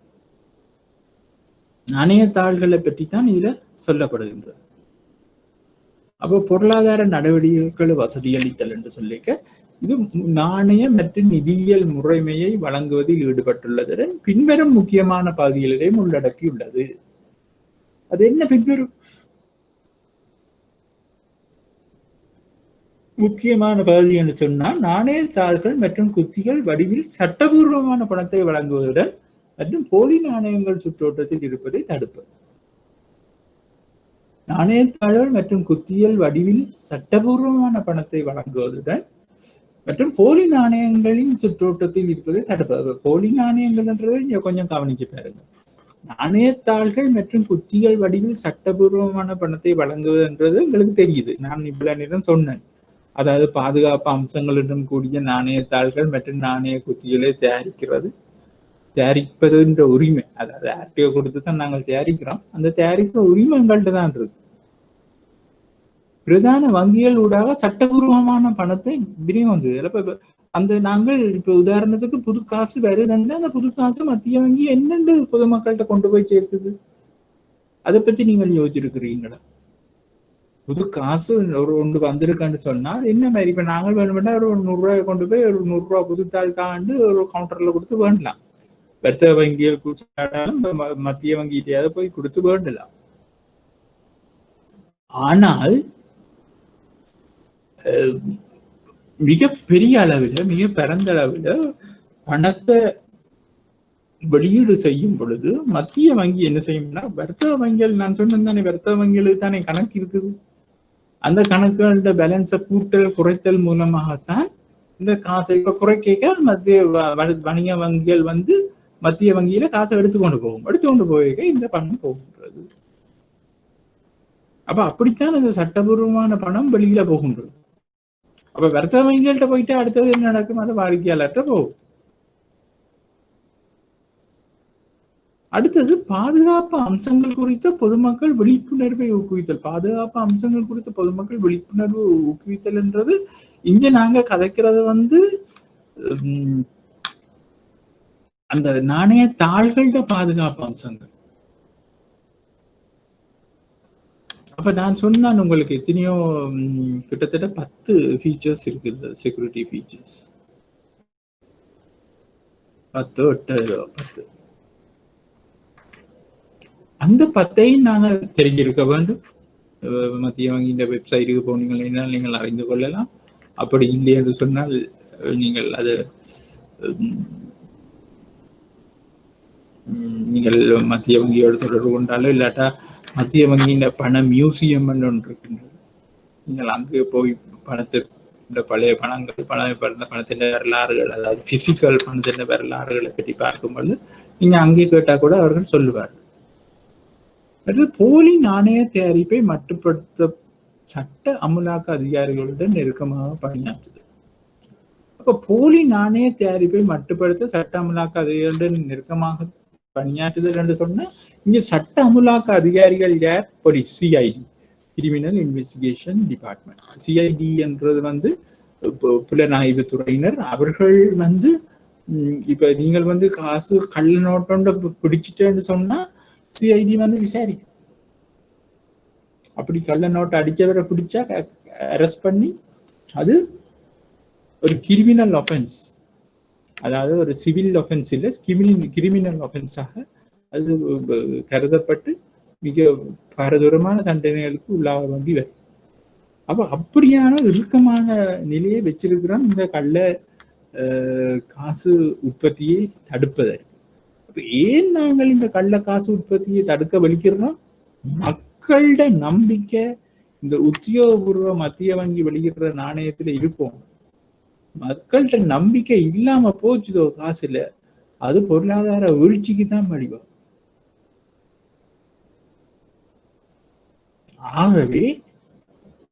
ஆகவே தான் நாங்கள் வந்து இதுக்கு சரியான முக்கியத்துவத்தை கொடுத்து இந்த பாதுகாப்பு அம்சங்களுடன் கூடிய நாணயத்தகவல், நாணய குத்திகள் தயாரிப்புகள் எல்லாத்தையும் சட்டபூர்வமாக விநியோகம் செய்வது எல்லாத்தையும் நாங்கள் செய்து கொண்டிருக்கிறோம்.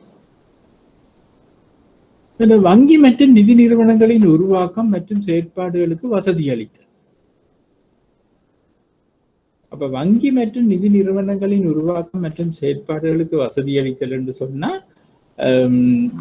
வர்த்தக வங்கிகள், நிதி நிறுவனங்கள் என்று நாங்கள் சொல்றது வந்து பினான்ஸ் கம்பெனிஸ் உருவாக்கம் மற்றும் செயற்பாடுகளுக்கு வசதி அளித்தல் என்று சொல்லும் பொழுது நிதி வர்த்தகத்தில் ஈடுபட தகுதியான நிறுவனங்கள் உரிமங்களை வழங்குதல்.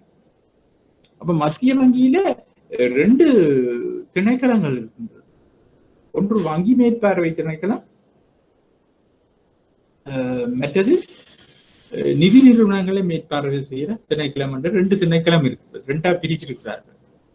அப்ப வர்த்தக வங்கிகள், அபிவிருத்தி வங்கிகள், வங்கி என்று சொல்லப்படுகிற எல்லா வங்கியையும் மேற்பார்வை செய்யறதுக்கு வேறையா ஒரு திணைக்களம் இருக்கின்றது. நிதி நிறுவனங்கள் எல்லாத்தையும் மேற்பார்வை செய்யறதுக்கு வேறையா ஒரு திணைக்களம். இதற்கு முதல் ஒரு 15 வருஷத்துக்கு முதல் இன்னொரு திணைக்களம் மத்திய வங்கி, இலங்கை மத்திய வங்கியை பற்றி தாங்க சொல்றேன். இலங்கை மத்திய வங்கியில இருந்தது வங்கி அபிவிருத்தி திணைக்களம். அப்ப இந்த வங்கி அபிவிருத்தி திணைக்களம் தான் இந்த நிதி வர்த்தகத்தில் ஈடுபட தகுதியான நிறுவனங்களுக்கு அந்த உரிமைகள் லைசன்ஸா வழங்குற திணைக்களமா இருந்தது. இப்ப அத வர்த்தக வங்கிகள், வங்கி மேற்பார்வை திணைக்களம், பேங்க் சூப்பர்விஷன் டிபார்ட்மெண்ட் அதை செய்து கொண்டிருக்கின்றது. அதாவது வங்கிகளுக்குரிய உரிமத்தை வழங்குறது வங்கி மேற்பார்வை திணைக்களம், நிதி கம்பெனிகளுக்குரிய உரிமத்தை வழங்குறது நிதி நிறுவனங்களை மேற்பார்வை செய்த திணைக்களம். அப்ப அவையில் வந்து இப்ப நீங்கள் வந்து சும்மா ஒரு வங்கியை திறந்து கொள்ள இயலாது. அப்ப நீங்கள் வந்து முதல்ல அப்ளிகேஷனை போடணும். அப்ளிகேஷனை போட அதுக்கு வந்து சில ஆக குறைந்த தேவைப்பாடுகள் இருக்கின்றன. அப்ப அந்த தேவைப்பாடுகளை நீங்க பூர்த்தி செய்தால்தான் அந்த வங்கியை ஓபன் பண்றதுக்கு மத்திய வங்கி மேற்பார்வை திணைக்களம் அனுமதியை கொடுக்கும். அதே மாதிரி அந்த நிதி நிறுவனத்தை ஆரம்பிப்பதற்கு லைசன்ஸ், அனுமதி பத்திரத்தை அந்த நிதி நிறுவனங்களை மேற்பார்வை செய்ய திணைக்களம் கொடுக்கும்.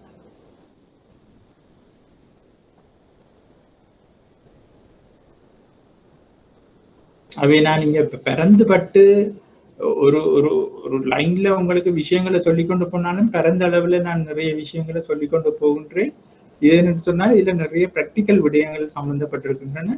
அவை உங்களுக்கு இது மிகவும் யூஸ்ஃபுல்லாக இருக்கு. அதை நீங்கள் பார்த்துக் கொள்ள வேண்டும். அவை இந்த உரிமங்களை வழங்க, உதாரணத்துக்கு ஒரு வங்கியை உருவாக்குறான்னு சொன்னா அதுக்கு இப்ப 500 கோடி 5 பில்லியன் கோ கேபிட்டல் என்று சொல்றாங்க. அந்த பிரதான மூலதனம் 5 பில்லியன் இருக்கும். ஏன்னு சொன்னா நாளைக்கு உங்களை எல்லாம் நம்பி, சாதாரண ஆக்களை எல்லாரையும் நம்பி வங்கியை திறக்க பண்ணி போட்டு நாங்கள் எங்களுக்கு இயலாது அந்த வங்கியின் தொழிற்பாட்டுல ஒரு சிக்கல் வரைக்க அதை நாங்கள் உடனடியாக சமாளிக்க வேண்டிய பொறுப்பு மத்திய வங்கிக்கு இருக்கு. அதால அந்த பிரச்சனையை நாங்கள் தடுக்கிறதுக்கு இதையோட செய்ய வேண்டி இருக்கு. அதை நாங்கள் ஒரு சந்தர்ப்பம் பிறகு நாங்கள் படிப்போம். மத்திய ஒரு வங்கியை ஆரம்பிப்பதற்கு என்னென்ன தேவைகள் இருக்கின்றது என்றெல்லாம் பார்ப்பதற்கு விடயங்கள் உள்ளன. அது இதுக்குள்ள சந்தர்ப்பம் வரும்பொழுது நாங்கள் பார்ப்போம். அவற்றின் நிலைத்து நிற்கும் தன்மையை உறுதிப்படுத்த அவர்களின் செயற்பாடுகளை கண்காணித்த, அப்ப அவர்களின் நிலைத்து நிற்கும் தன்மையை உறுதிப்படுத்த அவர்களின் செயற்பாடுகளை கண்காணித்தல் என்று சொன்னால் ரெண்டு விதமான சூப்பர்விஷன் இருக்கு. Onsite examination, off site examination என்று சொல்லப்படுகின்றது. அதாவது வங்கி என்றால் என்ன, நிதி நிறுவனங்கள் என்றால் என்ன, அந்த ரெண்டு திணைக்களமும் இதை செய்கிறது. ஆன்சைட் எக்ஸாமினேஷன் என்று சொன்னால் அந்த நீங்க வங்கிக்கு நேரம் மத்திய வங்கி உத்தியோகத்தர்கள், பரிசோதகர்கள் போய் எக்ஸாமினர்ஸ் என்று சொல்லப்படுகின்ற மத்திய வங்கி இந்த அதிகாரிகள் போய் நேரடியாக அந்த வங்கியின் டாக்குமெண்ட்ஸ்களை எல்லாத்தையும் பார்த்து வங்கி சட்டத்தின் அடிப்படையிலும் மத்திய வங்கி காலாகாலத்துக்கு கொடுத்து கொண்டிருக்கிற அந்த ஒழுங்கு விதிகளின் படியும் அது நடக்குதுன்றதை உறுதிப்படுத்தி. பொதுவா இது 2 வருஷத்துக்கு ஒருக்கா. இப்ப உதாரணத்துக்கு இலங்கை வங்கி பேங்க் ஆஃப் சிலோன் என்று சொன்னா அந்த பேங்க் ஆஃப் சிலோனை 2 வருஷத்துக்கு ஒருக்கா இவியல் நேர போய் சூப்பர்வைஸ் பண்ணுவீங்க. இப்ப 2018 செய்திருந்தா அப்புறம் 2020 அது திரும்ப போய் செய்யணும். அப்ப உங்களுக்கு தெரியும் அது கிட்டத்தட்ட ஆடிட் மாதிரி இருக்கும். அந்த ஆடிட்ன்றது இப்ப முக்கியமான பகுதிகளை அவர்கள் ஆய்வு செய்வார்கள், செக் பண்ணுவார்கள். 100% செய்வார்கள் என்று இல்லை, பெரும்பாலான இடங்களை கவர் பண்ணுவார்கள். மற்றது சந்தேகம் வர இடங்களில் அவர்கள் அதை செய்வார்கள். இது அதுக்கு ஒரு ரிப்போர்ட் ஒன்று கொடுக்க வேண்டி இருக்கும். அந்த ரிப்போர்ட் யாருக்கு கொடுக்கப்படுது என்று சொன்னால் அந்த வங்கியின் உயர் முகாமைத்துவத்துக்கும், உதாரணத்துக்கு இலங்கை வங்கியை பற்றி நாங்கள் 2 வருஷத்துக்கு ஒருக்கா ஒன்சைட் எக்ஸாமினேஷன் செய்கின்றோம் என்று சொன்னால், ஒன்சைட் எக்ஸாமினேஷன் என்று சொல்வது நேரில் சென்று செய்யும் பரிசோதனை. அப்ப அது நாங்கள் அதுக்கு ஒரு ரிப்போர்ட், பெரிய ரிப்போர்ட் ஒன்று செய்து அந்த மேனேஜ்மெண்ட் ஆக்களை கூப்பிட்டு எங்களோட பெரிய ஆக்களும் இருந்து டிஸ்கஸ் பண்ணி இன்ன பிரச்சனைகள் உங்களோட வங்கியில இருக்குதுன்னு எல்லாம் சொல்லி நாங்கள் டிஸ்கஸ் பண்ணோம். நீங்கள் அந்த பிரச்சனைகளை நீங்கள் தீர்க்கணும். அப்புறம் அந்த ரிப்போர்ட்டை நாங்கள் நாணய சபைக்கும் அனுப்புவோம், அந்த வங்கியின் முகாமைத்துவத்துக்கும் அனுப்புவோம். இதை தவிர நான் இன்னொன்று சொன்னேன், ஆஃப் சைட் எக்ஸாமினேஷன் என்று. ஆஃப் சைட் எக்ஸாமினேஷன் என்று சொல்வது நாங்கள் அந்த வங்கிக்கு போகாமல் வங்கியை மேற்பார்வை செய்வோம். இது தொடர்ச்சியாக இடம்பெற்றுக் கொண்டிருக்கும். என்று சொன்னால் நாங்கள் அந்த வங்கிக்கு சில ஸ்டாண்டர்ட் கொஸ்டின்ஸ், தரமான ஒரு ஸ்டாண்டர்டான கொஸ்டினியர்களை கொடுத்திருப்போம். இதுகளை ஃபில் பண்ணி நீங்கள் எங்களுக்கு தரணும் என்று சொல்லி. அதாவது நான் இப்ப சொல்றது மத்திய வங்கி கொடுக்கும் அந்த வர்த்தக வங்கிகளுக்கு, அந்த மத்திய வங்கி கொடுக்கும் அந்த நிதி நிறுவனங்களுக்கு. அப்ப அங்க ஒரு கம்ப்ளைண்ட்ஸ் ஆபீசர் இருப்பார் அந்த வர்த்தக வங்கிகள்ல. அவர் மூலமாக அந்த ஃபார்முகளை ஃபில் பண்ணி ஒரு குறிப்பிட்ட டைமுக்கு, அது மாதாந்தம் அனுப்ப வேண்டிய ரிப்போர்ட்ஸும் இருக்கின்றது, குவார்டர்லி 3 மாதத்துக்கு ஒருக்கா அனுப்ப வேண்டிய ரிப்போர்ட்டுகளும் இருக்கு, 6 மாதம் 1 வருஷத்துக்கு அனுப்ப வேண்டிய ரிப்போர்ட்டுகளும் இருக்கு. அந்த ஒவ்வொரு ரிப்போர்ட்டுக்கும் டெட்லைன், முடிவு தேதி இருக்கு. இத்தனையாம் தேதிக்குள்ள எங்களுக்கு வரணும். அந்த தேதிக்குள்ள வராட்டாலும் அது பிரச்சனை. அப்ப அந்த தேதிக்குள்ள அவையில் அனுப்பணும். அந்த வார ரிப்போர்ட்டை வச்சு இங்க மத்திய வங்கியில ஆஃப் சைட் எக்ஸாமினேஷன் சொல்லி அதை ஒரு மானிட்டர் பண்றதுக்கு ஒவ்வொரு வங்கியும் ஒவ்வொரு ஆபீசர் பொறுப்பாங்க. அவர் ஒவ்வொரு மாசமும் அதை அனலைஸ் பண்ணி என்னென்ன பிரச்சனைகள் இருக்கின்றது அந்த ரிப்போர்ட்டை வச்சுக்கொண்டு நாங்கள் கண்டுபிடிக்கலாம் இந்த வங்கிக்கு ஏதாவது பிரச்சனைகள் இருக்கு, இல்லாட்டா அந்த மத்திய வங்கியின் ஒழுங்கு விதிகளுக்கு ஏற்ற மாதிரி நடக்கின்றதா என்று பார்த்துக்கணும். அப்ப அவற்றின் நிலைத்து நிற்கும் தன்மையை உறுதிப்படுத்த அவர்களின் செயல்பாடுகளை கண்காணித்தல் என்றதுக்குள்ள வருகிறது ஆன்சைட் எக்ஸாமினேஷனும் ஆஃப் சைட் எக்ஸாமினேஷனும் வருது. அவர்களின் குறுகிய கால திரவத்தன்மையை பணப்புழக்கத்தை முகாமல் செய்ய வசதிகளை வழங்குது. அப்ப இந்த onsite examination off site examination, முக்கியமா ஆஃப் சைட் எக்ஸாமினேஷன்ல இவர்கள் இந்த திரவத்தன்மையை அப்சர்வ் பண்ணி கொண்டிருப்பார்கள். மத்திய வங்கி அதிகாரிகள், வங்கி மேற்பார்வை திணைக்களத்தின் அதிகாரிகள் திரவத்தன்மையை பார்த்து கொண்டிருப்பார்கள். திரவத்தன்மை என்பது ஒரு வங்கிக்கு மிகவும் முக்கியம். வங்கிக்கு மட்டுமில்லை, எந்த ஒரு தொழில் நிறுவனத்துக்கும் திரவத்தன்மை என்றது முக்கியம். லிக்விடிட்டி பொசிஷன் என்றது எந்த ஒரு நிறுவனத்துக்கும் முக்கியம், அது வங்கிக்கு இன்னும் முக்கியம். உதாரணத்துக்கு சொல்றேன்னா, ஒரு நிறுவனம் நட்டமடைஞ்சு கொண்டு போகலாம், நட்டமடைஞ்சு கொண்டு போனாலும் பரவாயில்ல, அது தொடர்ந்து அந்த பிசினஸ்ல இருக்கும். ஆனா திரவத்தன்மை என்றது இல்லாம போச்சுதோ, அதால கனகாலத்துக்கு அந்த பிசினஸ்ல புகை ஞாபகம் முறிஞ்சிடும், பேங்க்ரப்ட் ஆகிடும். அதுதான் வங்கிகளுக்கு இன்னும் முக்கியம். அதாவது அந்த திரவத்தன்மையை நான் சொன்ன மாதிரி அந்த ஆஃப் சைட் எக்ஸாமினேஷன் செய்கிற அந்த ஆஃபீஸர் அப்சர்வ் பண்ணிக்கொண்டே இருப்பார். அவருக்கு குறுகிய கால தீர்வுத்தன்மையை பணப்புழக்கத்தை முகாமையும் செய்ய வசதிகளை வழங்குவதாக இருக்கும். அப்ப இதுகள் தான் வங்கி மற்றும் நிதி நிறுவனங்களின் உருவாக்கம் மற்றும் செயற்பாடுகளுக்கு வசதி அளித்தலா இருக்கின்றது. அடுத்தது கொடுப்பனவுகள் மற்றும் தீர்ப்பனவு முறை உதவுதல். இப்ப கொடுப்பனவு மற்றும் தீர்ப்பனவுகளுக்கு உதவுது என்று சொன்னா, முதலாவது பார்ப்போம், கொடுப்பனவு மற்றும் தீர்ப்பனவு முறையை நிறுவுவதற்கும் பேணுவதற்கும் வசதியை வழங்கும். இப்ப கொடுப்பனவு மற்றும் தீர்ப்பனவு முறையை நிறுவுவதற்கும் பேணுவதற்கும் வசதியை வழங்குறேன்னா என்ன என்று சொன்னா, இப்ப நாங்க காசை 100% காசு புழக்கமே இருக்குமான்னு சொன்னா இதுல எல்லாம் பெரிய பிரச்சனையா வரப்போறது இல்லை. ஆனால் இன்றைக்கு உங்களுக்கு தெரியும், நடைமுறை கணக்கு வச்சிருக்கிறார்கள் செக் டிரான்சாக்ஷன்ஸ் நடக்குது. இன்றைக்கு எனக்கு ஒரு நடைமுறை கணக்கு இருக்குது, இல்லாட்டா எனக்கு நான் சம்பளம் எடுத்துக்கிறேன்னு சொன்னா எனக்கு எந்த நிறுவனம் செக்க தருது. செக்கத்தந்தா நான் கொண்டு போய் அதை காசை கொடுத்து மாற்றணும். சில நேரங்கள்ல உங்களுக்கு தெரியும், நீங்கள் எல்லாம் படிச்சிருப்பீர்கள், குறுக்கு கோளிட்டப்பட்ட காசோலையே தந்து விட்டா நான் அதை நேர கவுண்டர்ல கொண்டு போய் மாற்ற இயலாது. அதை குறுக்கு கோளிடப்பட்ட காசோலை ஏன் கொடுக்கப்படுறது உங்களுக்கு தெரியும், பாதுகாப்புக்கு காரணங்களுக்காக. அப்ப நான் அது ஒரு வங்கியில வைப்பு செய்துதான் அதை நான் எடுக்க வேண்டியிருக்கு. அது சேமிப்பு வைப்பாகவும் இருக்கலாம், இல்லாட்டா நடைமுறை கணக்காகவும் இருக்கலாம். அப்போ ஒரு என்ன டைம் ஒரு நடைமுறை கணக்கு இருக்குன்னு வைங்க, நான் அதை கொண்டு போய் அதுல போடுறேன். அப்ப போட்டு மாத்தேக்க எனக்கு அந்த காசு வரணும். அப்ப இப்ப சொல்லுவோம், எனக்கு இந்த வேலை கொடுப்பனர் கமர்ஷியல் பேங்க் செக் கொண்டு தந்துட்டேன், கமர்ஷியல் பேங்க் ஆஃப் சிலோன் என்ற வங்கியில செக் கொண்டு தந்துட்டேன். நான் இங்க என்னட்ட அக்கௌண்ட் இருக்குது HNB பேங்க். அப்ப நான் என்ன செய்வேன், அந்த செக்கை கொண்டு போய் எந்த கரண்ட் அக்கௌண்ட் சொல்லப்படுகிற HNB பேங்க்ல இருக்கிற கரண்ட் அக்கௌண்ட்ல நான் அதை போடுவேன். அப்ப நான் அதை போட்டா இப்ப எனக்கு காசு வரணும், காசு கனாலும் வச்சிருக்கே இல்லாது.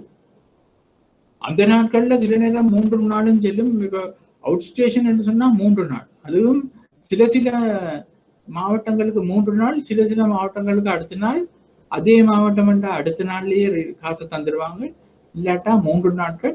சில மாவட்டங்களுக்கு, இப்ப கொழும்பை பொறுத்த மட்டும் மட்டக்களப்பு மாவட்டம், யாழ்ப்பாண மாவட்டங்களுக்கு 5 ஒர்க்கிங் டேஸ் செல்லும் அந்த காசு வந்து சேர்றது.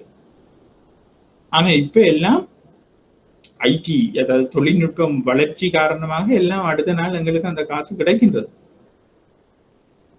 ஆனால் இப்ப நான் கேட்கிறேன் என்னென்று சொன்னால், இப்ப அடுத்த நாள் எங்களுக்கு கிடைக்குது என்று சொன்னாலும் அங்க உள்ளுக்கு என்ன நடக்கின்றது,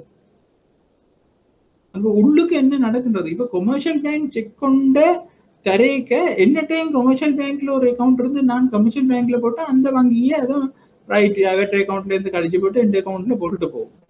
ஆனால் என்னட்ட HNB பேங்க் அக்கௌண்ட் தான் இருக்குது. நான் HNBல கொண்டு போய் அந்த செக்கை போடும் பொழுது முதலாவது அந்த காசை என்னட்ட தர்றதுக்கு முதல் அந்த HNB பேங்க் அந்த செக்கை கொண்டு போய் கொமர்ஷியல் பேங்கிட்ட கொடுக்கணும்.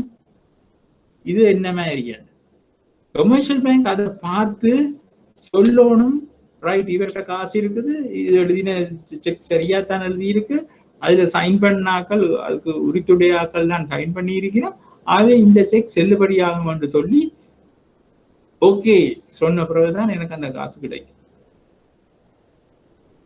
அப்ப நடைமுறையில இப்ப இலங்கையை பொறுத்த மட்டும் ஒரு நாள் எடுக்கும், ஓவர் நைட், அடுத்த நாள் தான் அந்த காசு கிடைக்கும். அப்ப அப்படி கிடைக்கும் என்று சொன்னால் அந்த சிஸ்டத்தின் ஆபரேஷனை யார் செய்யறது? இப்ப வங்கிகளுக்குள்ள ஒரு வங்கி நான் செய்யறேன், ஒரு வங்கி தான் செய்ய போறேன்னு சொன்னா அதுல வீண் சண்டைகள் வந்துடும், பிரச்சனைகள் வந்துடும். அதால மத்திய வங்கி தான் பொறுப்பெடுத்து இதை செய்யுது. உதாரணத்துக்கு மத்திய வங்கியின் கிளியரிங் ஹவுஸ் என்று சொல்லப்படுகின்றது இப்ப ஒரு மத்திய வங்கியின் ஒரு சப்சிடியரி, அதாவது துணை கம்பெனியாக உருவாக்கப்பட்டுள்ளது. ஆனா அதன் முதலீடுகள்ல 50% மேல மத்திய வங்கி தான் வச்சிருக்குது.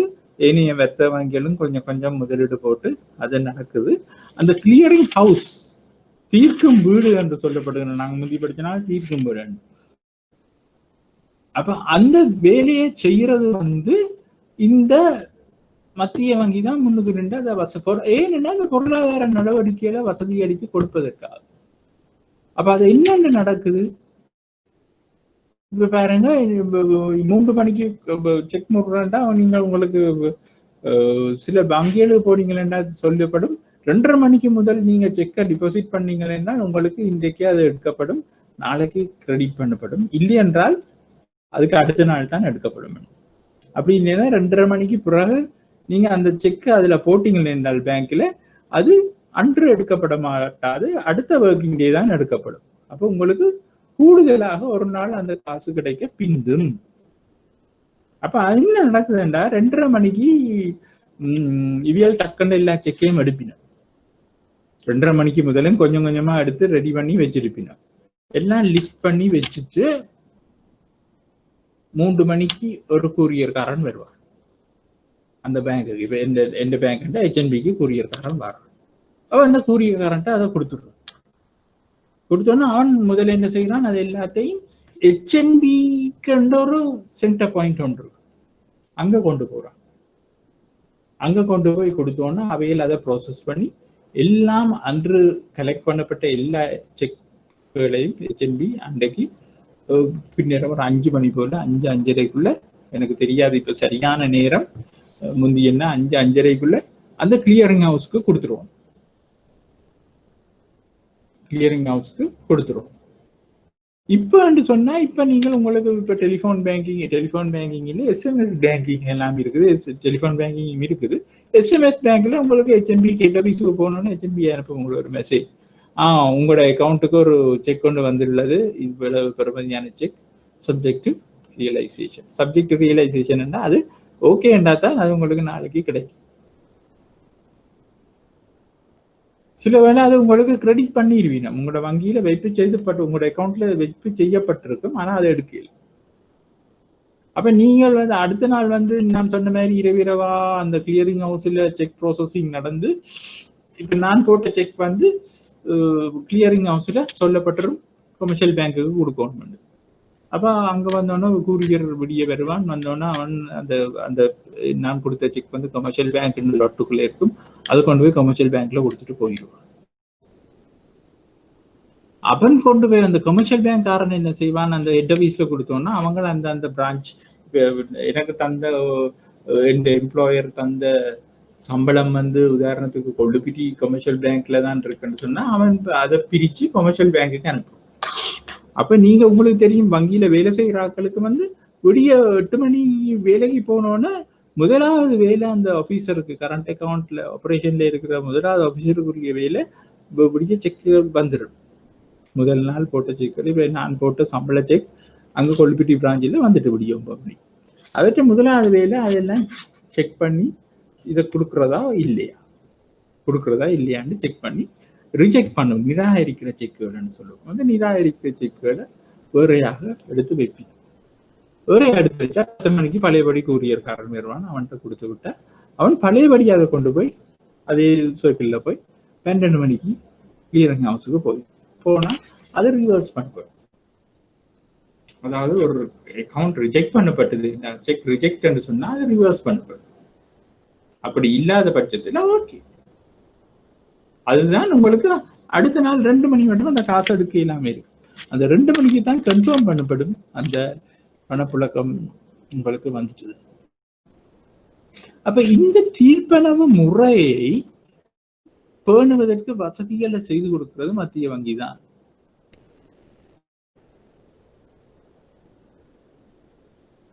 அதை விளங்கிட்டீங்களா? சரி. அதே மாதிரி அங்கீகரிக்கப்பட்ட நிதி நிறுவனங்களுக்கு குறுகிய கால திரவத்தன்மையை வழங்கும். அங்கீகரிக்கப்பட்ட நிதி நிறுவனங்களுக்கு குறுகிய கால திரவத்தன்மையை வழங்குறத நான் உங்களுக்கு சொல்லி இருக்கிறேன். இந்த நிதி நிறுவனங்கள் மத்திய வங்கியில பதிவு செய்யப்பட்ட நிறுவனங்களுக்கு திரவத்தன்மை குறைவால பேங்க்ரப்டாக முறியறதுக்கு விடக்கூடாது. அதனால மத்திய வங்கி எந்த நேரம் ரெடியாக இருக்கும் அந்த திரவத்தன்மையை அந்த நிறுவனங்களுக்கு வழங்குவது. ஆனா சும்மா வழங்காது, ஒப்பீட்டு ரீதியில அதிகூடிய வட்டிக்கு தான் அதை வழங்கும். அப்ப நாங்க இங்க பொருளாதார நடவடிக்கைகளுக்கு வசதி அளித்தல் என்று நாங்கள் இதுல பார்த்திருக்கிறோம். நாணயமற்ற நிதியியல் முறையை வழங்குவதில் விஷயங்கள் பார்த்தினாங்க. நாணயத்தாள்கள், குத்திகள், வங்கி மற்றும் நிதி நிறுவனங்களின் உருவாக்கம் மற்றும் செயல்பாடுகளை பற்றி பார்த்தனால கொடுப்பனவுகள் மற்றும் இது என்ன மாதிரி செய்ததை நான் பார்த்திருக்கிறோம். பேரண்ட பொருளாதாரத்தில் உறுதித்தன்மையை பேணுதல். அப்ப பேரண்ட பொருளாதாரத்தில் உறுதித்தன்மையை பேணுதல் என்று சொல்லும் பொழுது இது கொஞ்சம் ப்ராடான விஷயம், அதாவது டெக்னிக்கலான விஷயம். அதாவது எக்கனாமிக்ஸை பற்றி நான் கொஞ்சம் கூடுதலா படிக்க வேண்டிய ஒரு இடமாக இருக்கின்றது. அப்ப பொருளாதார உறுதித்தன்மையை பேணுதல் என்ற பொழுது பொருளாதாரத்தின் செயல்திறனை தொடர்ந்து கண்காணித்தல் மற்றும் மதிப்பீடு செய்தல். அப்ப பொருளாதாரத்தின் செயல்திறனை தொடர்ந்து கண்காணித்தல் மற்றும் மதிப்பீடு செய்தல் என்று சொன்னா என்ன? மத்திய வங்கியில ஒரு திணைக்களம் ஒன்று இருக்குது, பொருளாதார ஆராய்ச்சி திணைக்களம், மிக முக்கியமான திணைக்களம். அந்த திணைக்களம் என்ன செய்யும் என்று சொன்னால் பொருளாதார செயற்பாடுகளை தொடர்ந்து கண்காணிச்சு கொண்டிருக்கும்.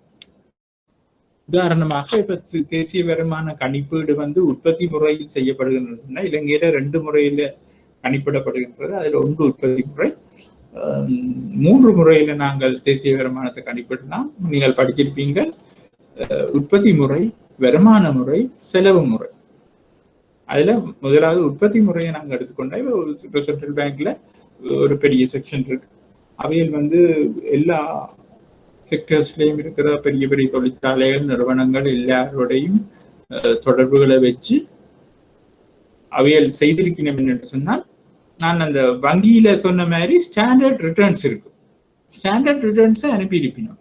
மாசம் உங்களுக்கு இதை ஃபில் பண்ணி அனுப்புங்க, இல்லாட்டா 3 மாசத்துக்கு ஒருக்கா இதை ஃபில் பண்ணி அனுப்புங்க. பல்வேறு விதமான ரிட்டர்ன்ஸ் இருக்கின்றது. அந்த பல்வேறு விதமான ரிட்டர்ன்ஸும் அவைகளுக்கு அதுக்கும் ஒரு டெட்லைன் இருக்கு. அந்த டெட்லைனுக்கு முதல் அந்தந்த துறையில இருக்கிற அவர்கள் எல்லாம் அனுப்பினா இங்கேயும் ஒவ்வொரு துறையிலையும் இருக்கிற ஆட்கள் இருக்கணும். அவைகளுக்கு அது போய் சேரணும். அவையில் எல்லா இன்ஃபர்மேஷனையும் ஃபீட் பண்ணுவீங்க. ஃபீட் பண்ணோன்னா உங்களுக்கு தெரியும் பொருளாதாரம் என்ன மாதிரி போய்கொண்டிருக்கும். அப்போ 3 மாதமோ 1 மாதமோ முடிஞ்சோன்னு 15 நாள் டைம் கொடுப்பினோம் அதெல்லாம் சேர்றதுக்கு. அடுத்த 15 நாள்ல அனலைஸ் பண்ணி அந்த பொருளாதார நிபுணர்கள், எக்கனமிஸ்ட் என்று சொல்றது, அந்த பொருளாதார ஆராய்ச்சி திணைக்களத்தில் இருப்பவர்களை அவர்கள் அதை மதிப்பீடு செய்து ஒரு ரிப்போர்ட் ஒன்று கொடுப்பீங்க. அப்ப அதுதான் நீங்கள் இப்ப சில நேரங்கள்ல மத்திய வங்கியின் வெப்சைட்ல பார்க்கலாம், இல்லாட்டா வெளியீடுகளை பார்க்கலாம். பார்த்தீங்களே என்று சொன்னால் உங்களுக்கு தெரியும் அந்த ரிப்போர்ட்டுகள் இப்ப போன மாதம், போன காலாண்டில் என்ன நடந்தது என்று சொல்லி அங்கே இருக்கு.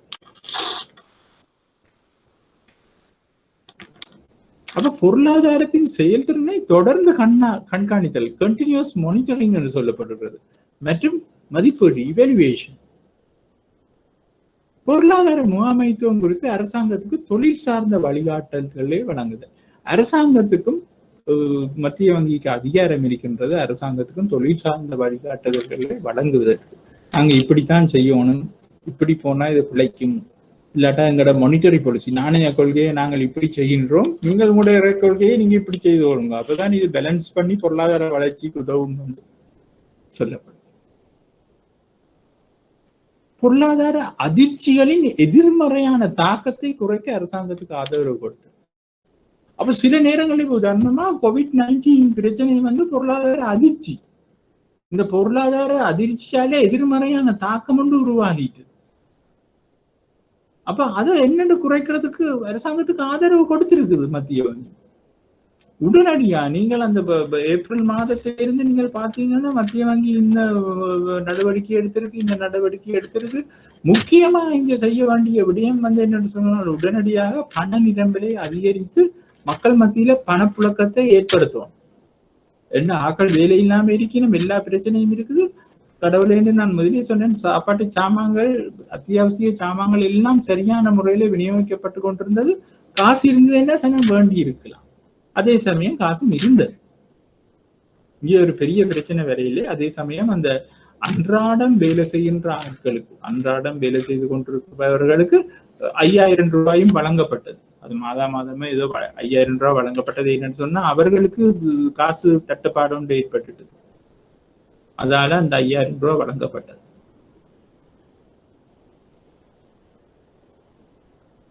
அடுத்தது நாணய கொள்கையை வடிவமைத்து நடத்தும் போது பொருளாதார நிலைமைகளுக்கு உரிய கவனம் செலுத்துது. அது ஒரு பெரிய விஷயம். நான் என்ன சொல்றேன்னா, நாணய கொள்கையை நாங்க வடிவமைத்து நடத்தும் போது பொருளாதார நிலைமைகளுக்கு உரிய கவனம் செலுத்துறோன்றது அது மிகவும் அப்சர்வ் பண்ணி கொண்டிருக்கணும். வட்டி வீதத்தை நாங்கள் கூட்டுறோம், நீங்கள் கவனிச்சு பாருங்க, ஒரு மாதத்துல வட்டி வீதம் கூட்டப்படும், அடுத்த மாதம் வட்டி வீதம் குறைக்கப்படும், அப்படி என்று இல்லை. இலங்கையை பொறுத்த மட்டும் கடந்த 2 வருடங்கள்ல சில நேரங்கள்ல வட்டி வீதம் குறைக்கப்படும், பல நேரங்கள்ல ஒரு கொள்கையில மாற்றம் இல்லையாண்டு பேர். மாசம் நாணய சபைன்றது board of directors of the central bank, அவ மானிட்டரி போர்ட் மெம்பர்ஸ் என்று சொல்லப்படுகின்றது, அதுதான் சரியான பெயர். அவர்கள் என்ன செய்வார்கள் என்று சொன்னால் இதை ரிவைஸ் பண்ணி கொண்டிருப்பார்கள் மாதம். அப்ப அவையில் விடுற அறிக்கையின்படி இந்த மாதம் இப்படி இருக்கும்.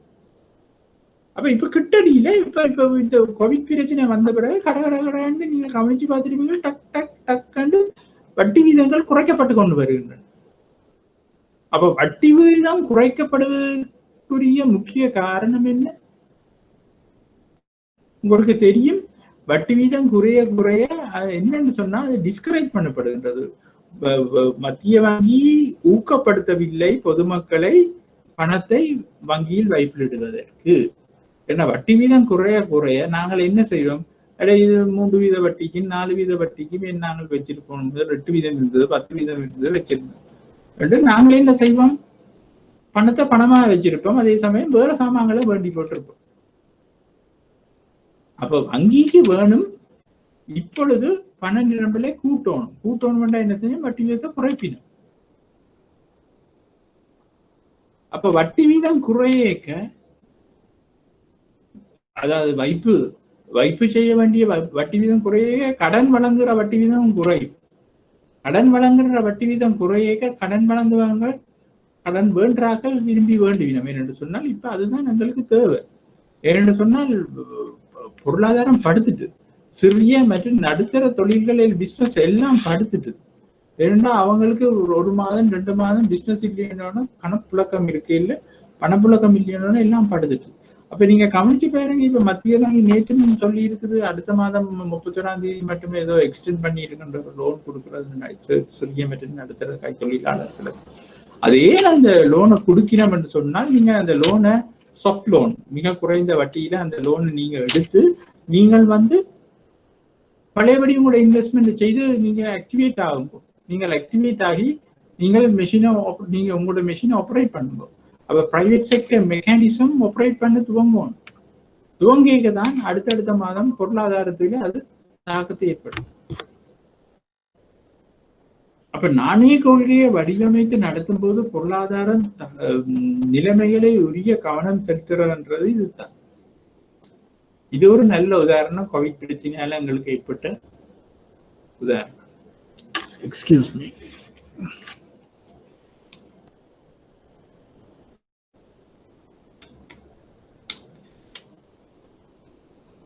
மற்றது தகவல் அறிந்த முடிவுகளை எடுப்பதற்காக பொதுமக்களுக்கு பொருளாதாரம் குறித்த தகவல்களை வழங்குதல். அதான் நான் சொன்னேன், முதலாவது விஷயம் பொருளாதார உறுதித்தன்மை பண்ணுவதில் முதலாவது விஷயத்துல பொருளாதாரத்தின் செயல்திறனை தொடர்ந்து கண்காணித்தல். அந்த பொருளாதார ஆராய்ச்சி திணைக்களம் என்ன செய்யுது என்று சொன்னா, பொருளாதார ஆராய்ச்சி திணைக்களம் ரிப்போர்ட்டுகளை ப்ரிப்பேர் பண்ணி ட்ரெண்டை கணிப்பிட்டு ரிப்போர்ட்டுகளை பப்ளிஷ் பண்ணும்.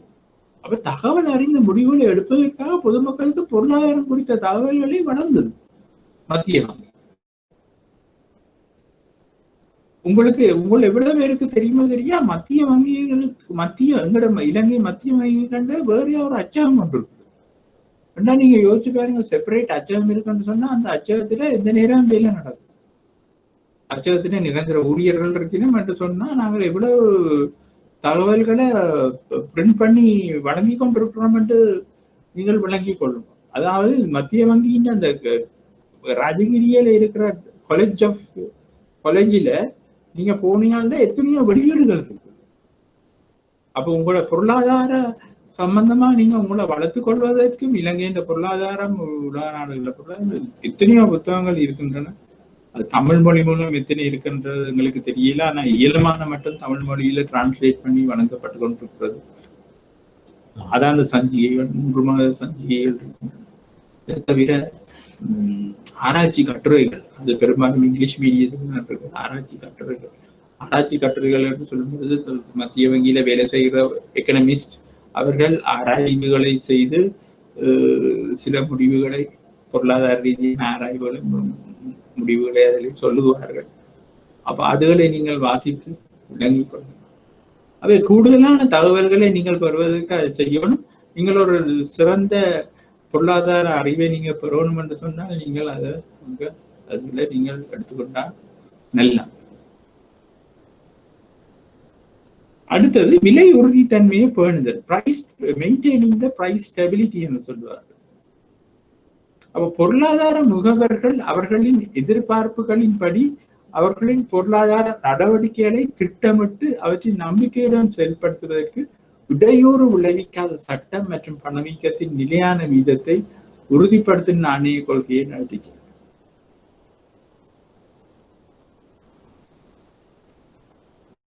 அப்ப பணவீக்கத்தை நிலையாக வச்சிருக்கோம்.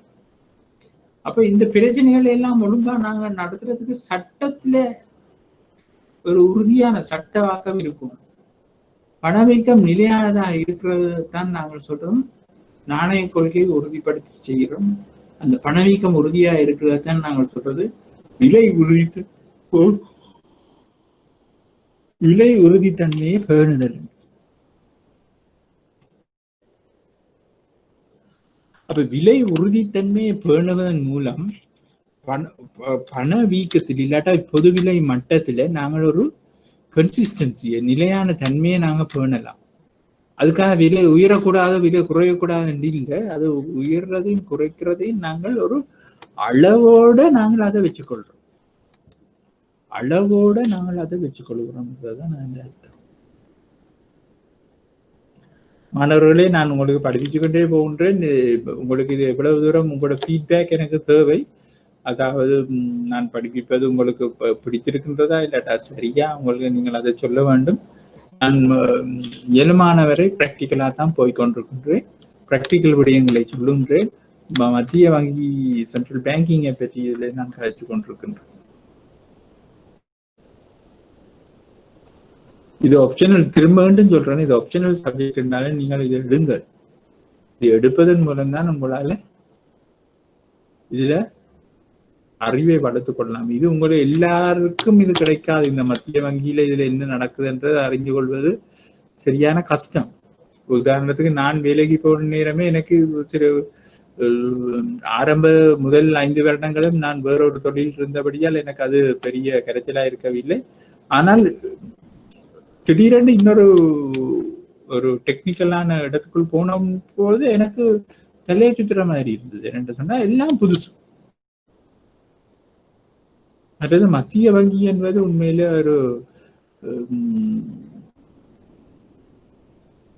ஒரு லாப நோக்கமற்ற நிறுவனம் என்றபடியால நிறைய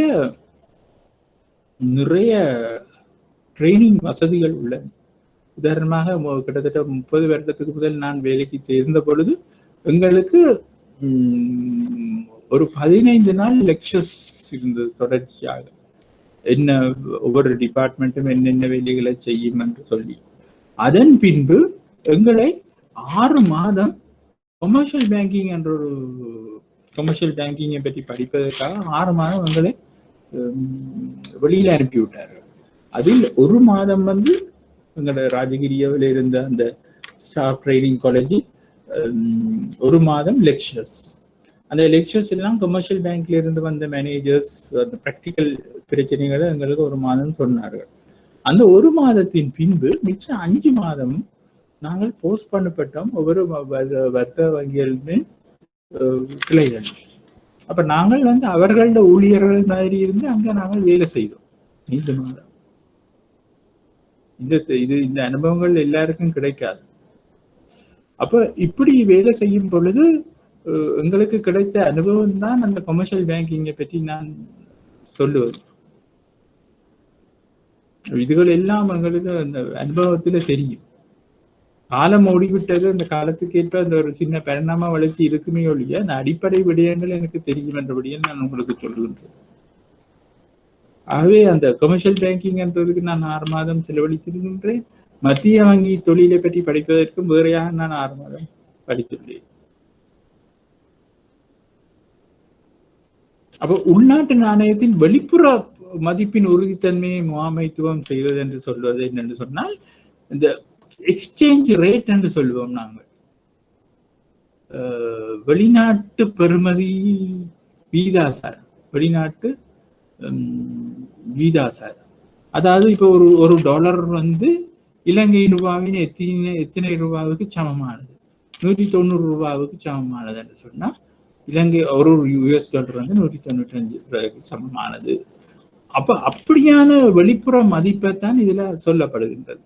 அப்படியான அந்த வெளிப்புற மதிப்பும் நாங்கள்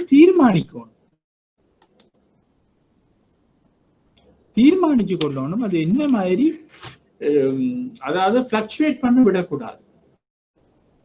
அது ஏன் பிளக்சுவேட் பண்ணப்படுது என்று சொன்னால், இப்ப நான் இதை கதைச்சால் இன்னும் ஒரு பெரிய நேரம் எடுபடும். அதெல்லாம் நாங்கள் அதை பின்பு ஒரு இடத்துல பார்ப்போம். எக்ஸ்சேஞ்ச் ரேட்ன்றது இலங்கையை பொறுத்த மட்டும் சில நாடுகளுக்கு நிலையான நாணய மாற்று வீதம் இருக்கும், இலங்கையில மாறும் நாணய மாற்று வீதம் இருக்கும். இந்த மாறும் நாணய மாற்று வீதம் என்று சொல்லும் பொழுது இப்ப நேற்று அந்த கரன்சி இருக்கிற கேள்வி நிரம்பலை பொறுத்துத்தான் இன்றைய ரேட் தீர்மானிக்கப்படும். உதாரணமாக US டாலருக்கும் இலங்கை ரூபாய்க்கும் இடையுள்ள பெறுமதி எந்த மாதிரி கவனித்துக் கொள்ளுங்கள் தீர்மானிக்கப்படுது என்று சொன்னால், இப்பொழுது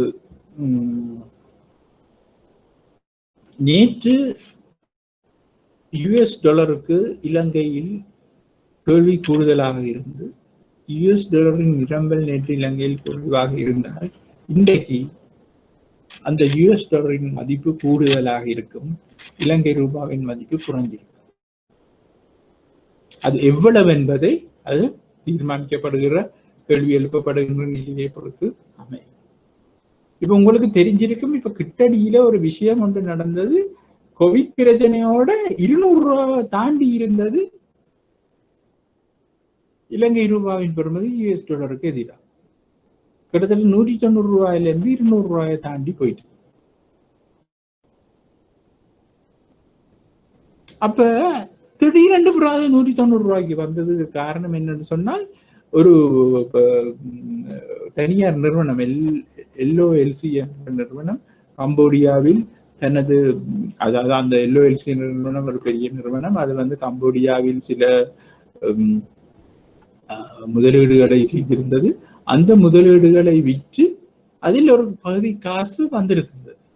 கிட்டத்தட்ட 450 மில்லியன் டாலரோ 500 மில்லியன் டாலரோ ஏதோ வந்தது. அப்படி திடீரென்று இலங்கை காசுக்கு கேள்வி கூடும் பொழுது, அதே நேரத்தில் அந்த US டாலருக்கான நிரம்பல் குறைவாக இருக்கும் பொழுது, US டாலரை உள்ளூரில் நாங்கள் எடுப்பும் கேள்வி குறைவாகவும் இலங்கை ரூபாவுக்கு எழுப்பும் கேள்வி கூடுதலாக இருந்தபடியில் அது டக்குன்னு இலங்கை ரூபாவின் பெறுமதி கூடி 190 ரூபாய்க்கு கிட்ட வந்திருந்தது இப்போ 3-4 மாதத்துக்கு முதல்.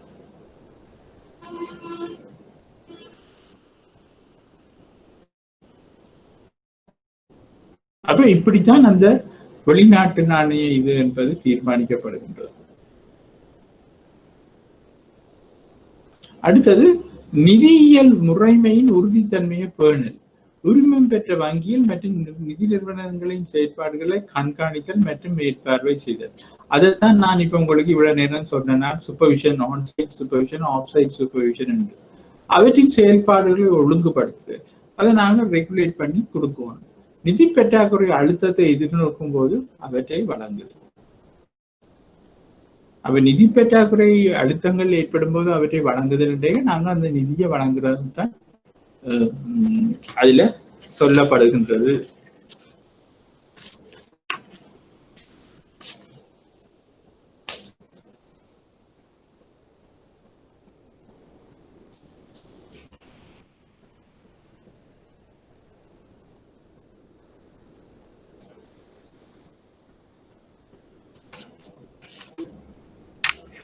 அடுத்தது உள்வாங்கல் வளர்ச்சியை ஊக்கப்படுத்த. நிதியியல் உள்வாங்கல் மற்றும் நிதியியல் அறிவை ஊக்கப்படுத்துவது வேற்றின்ற ஒரு நோக்கத்துல உண்டு. அப்ப நிதியியல் உள்வாங்குதல் என்று சொன்ன என்ன? முதலாவது நிதியியல் அறிவை ஊக்கப்படுத்தணும். அப்ப நிதியியல் இன்க்ளூசிவ். உள்வாங்கல் என்று சொல்வது இன்க்ளூசிவ், அதாவது எல்லாரையும் பங்கு பெற்ற வைக்கிறது. நிதியியல் விடயங்கள்ல எல்லாரையும் நாங்கள் பங்கு பெற்ற வைப்பது என்று சொல்வது என்னன்னு சொன்னால், இன்றைக்கு எவ்வளவோ அபிவிருத்தி அடைஞ்சிருக்கு. நான் திரும்ப சொல்றேன், நாங்கள் சின்ன இல்லை, கிட்டத்தட்ட 70களில் இந்த என்னென்று சொல்லுவோம், அந்த கிராம பக்கங்கள்ல அந்த வட்டி பணம் கொடுக்கிற ஆட்கள், தனிப்பட்ட முறையில பணம் கொடுக்கிற ஆட்கள், அடகு வைக்கிற ஆட்கள் எல்லாரும் கூடுதலான ஆட்களா இருந்தது. இப்பவும் இருக்கிற நல்லா குறைஞ்சிட்டு இப்ப எல்லாம் ஆர்கனைஸ்ட் ஆகிட்டு. ஆர்கனைஸ்ட் ஆகினு சொன்னால் இன்றைக்கு வர்த்தக வங்கிகளும் ஒரு செக்ஷன் வச்சிருக்கிற நகையை வைப்பதற்கு. சில நிதி நிறுவனங்களும் பெரும்பாலும் எல்லா நிதி நிறுவனங்களும் நகையை ஈடு வைக்கின்றன. அதால இப்ப பெரும்பாலும் நல்லா குறைஞ்சிட்டு அந்த தனிப்பட்டவர்கள் வட்டிக்கு காசு கொடுத்தல் எல்லாம். அப்படி தனிப்பட்டவர்கள் வட்டிக்கு காசுகளை கொடுக்கும் பொழுது, எடுக்கும் பொழுது, மக்கள் எடுக்கும் பொழுதும் அதுகளெல்லாம் இந்த சட்ட ரீதியான மத்திய வங்கி இந்த சட்ட ரீதியான இதழ்களுக்குள்ள உட்பட்ட உள்வாங்கலாக இல்லை. அப்ப இப்ப எல்லாம் சிஸ்டமேட்டிக்கா வந்துட்டு, அதாவது மத்திய வங்கி இந்த சூப்பர்விஷனுக்குள்ள இருக்குது, மேற்பார்வைக்குள்ள இருக்குது, நிறுவனங்கள் செய்யுது. இப்ப உதாரணமா வர்த்தக வங்கியில் நகையை இடு வைக்கும் பொழுது ஒரு ரீசனபிள் நியாயமாக நடப்பினோம், அதாவது அளவான வட்டியை பெற்றுக் கொள்வினம், அறவிடுவினம், அந்த சரி ஒப்பீட்டு ரீதியில குறைஞ்ச பணத்தை தான் கொடுப்பினோம். ஆனா சில நிதி நிறுவனங்களை பாருங்கள், அவையில் போட்டி போடணும்ன்றதுக்காக கூடுதலான தொகையை கொடுப்பீங்க. ஆனா கூடுதலான தொகையை கொடுக்கறது மட்டுமே அவையில் சொல்லாம கொள்ளாம வேறு விதத்துல வேறு வேறு சார்ஜஸ் வந்து கொஞ்சம் கூட காசு எடுத்துருவீங்க. அப்ப இந்த வர்த்தக வங்கிகளுக்குள்ள போய் செய்யும் அந்த அறிவில்லாத பொதுமக்கள் அந்த விளம்பரத்தை பார்த்து நிதி நிறுவனங்கள்ல போய் அந்த இதை செய்யணும். அப்படி செய்ய நீங்கள் ஒப்பீட்டு ரீதியில நீங்கள் பார்த்த, நான் ஒருத்தரை குறை சொல்ல விரும்பவில்லை, சில நேரங்கள்ல அவையில செலவு கூடுதலாக இருக்கலாம். ஆனா கூடுதலான விலைக்கு அந்த நகையை வைக்கணும், கொடுக்கணும். ஒரு பவுனுக்கு 80,000 கொடுப்படுது இப்ப. ஆனா வர்த்தக வங்கிகள் 80,000 கொடுக்கிறமோ எனக்கு தெரியாது. பங்கேற்பு நிதி நிறுவனங்கள் மூலம் அரசினால் மற்றும் வெளிநாடுகளால் நிதியிடப்பட்ட திட்டங்களை செயல்படுத்துதல். அப்ப பங்கேற்பு நிதி நிறுவனங்கள் மூலம் பார்ட்டிசிபேட்டரி ஃபினான்சியல் இன்ஸ்டிடியூஷன் மூலம் அரசினால் மற்றும் வெளிநாடுகளால் நிதியிடப்பட்ட திட்டங்களை செயல்படுத்துறது. அப்படி என்னத்தை செயல்படுத்த போறோம் என்று சொன்னா, இப்ப வெளிநாடுகள்ல இருந்து பெரிய பெரிய நிதி திட்டங்களோட இந்த உள்நாட்டுக்கு வர ப்ராஜெக்டுகளை நிறைவேற்றுவது, உள்வாங்கல் வளர்ச்சியை ஊக்கப்படுத்துவது சொல்லப்படுகிறது. மில்லேனியம் அபிவிருத்தி இலக்குகளை அடைவதற்கான திட்டங்களையும் ஆதரிக்கும். மில்லேனியம் அபிவிருத்தி இலக்குகள் என்று சொல்லப்படுகின்ற சில அபிவிருத்தி இலக்குகளையும் அடைவதற்கான திட்டங்களையும் ஆதரித்தலையும் தான் இங்க சொல்லப்படுது.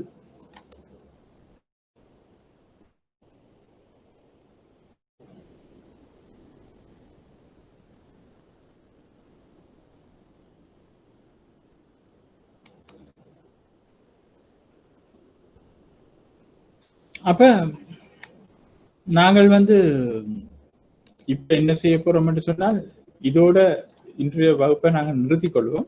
ஒரு சின்ன குவிக் ரிவிஷன் ஒன்றை செய்து கொள்வோம். நான் இன்றைக்கு நிறைய சொல்லி போட்டேன், ஒரு சின்ன 4 ஸ்லைட்ஸுக்குள்ள. அண்டாலும் நீங்கள் அதை எல்லாம் பிராக்டிக்கல் விடயங்கள் என்று எடுத்துக்கொள்ளணும். எல்லாம் இந்த இடத்துல தான் தேவைப்படுது என்று சொல்லாட்டாலும் இந்த இடத்துல தேவைப்படாத விடயங்களும் உள்ளன. அவை பின்பு எங்களுக்கு பிரயோசனப்படும். அப்ப எனக்கு அதை நான் சில விஷயங்களை விளக்கமாவே சொல்லி தந்துட்டேன் உங்களுக்கு. முதலாவது பாடத்திட்டத்தை பற்றி நாங்கள் பார்த்தோம். அந்த பாடத்திட்டத்தை பற்றி நாங்கள் பார்த்த இடத்த 6 விடயங்கள் இருந்தன. அதில் ஒவ்வொன்றாகத்தான் நாங்கள் பார்த்து கொண்டு போகின்றோம். 2வது மத்திய வங்கிக்கான அறிமுகம் என்று சொல்லி சில 5 கேள்விகள் இருந்தன. அந்த கேள்விக்கும் நாங்கள் பதில்களையும் நாங்கள் வடிவாக பார்த்தோம்.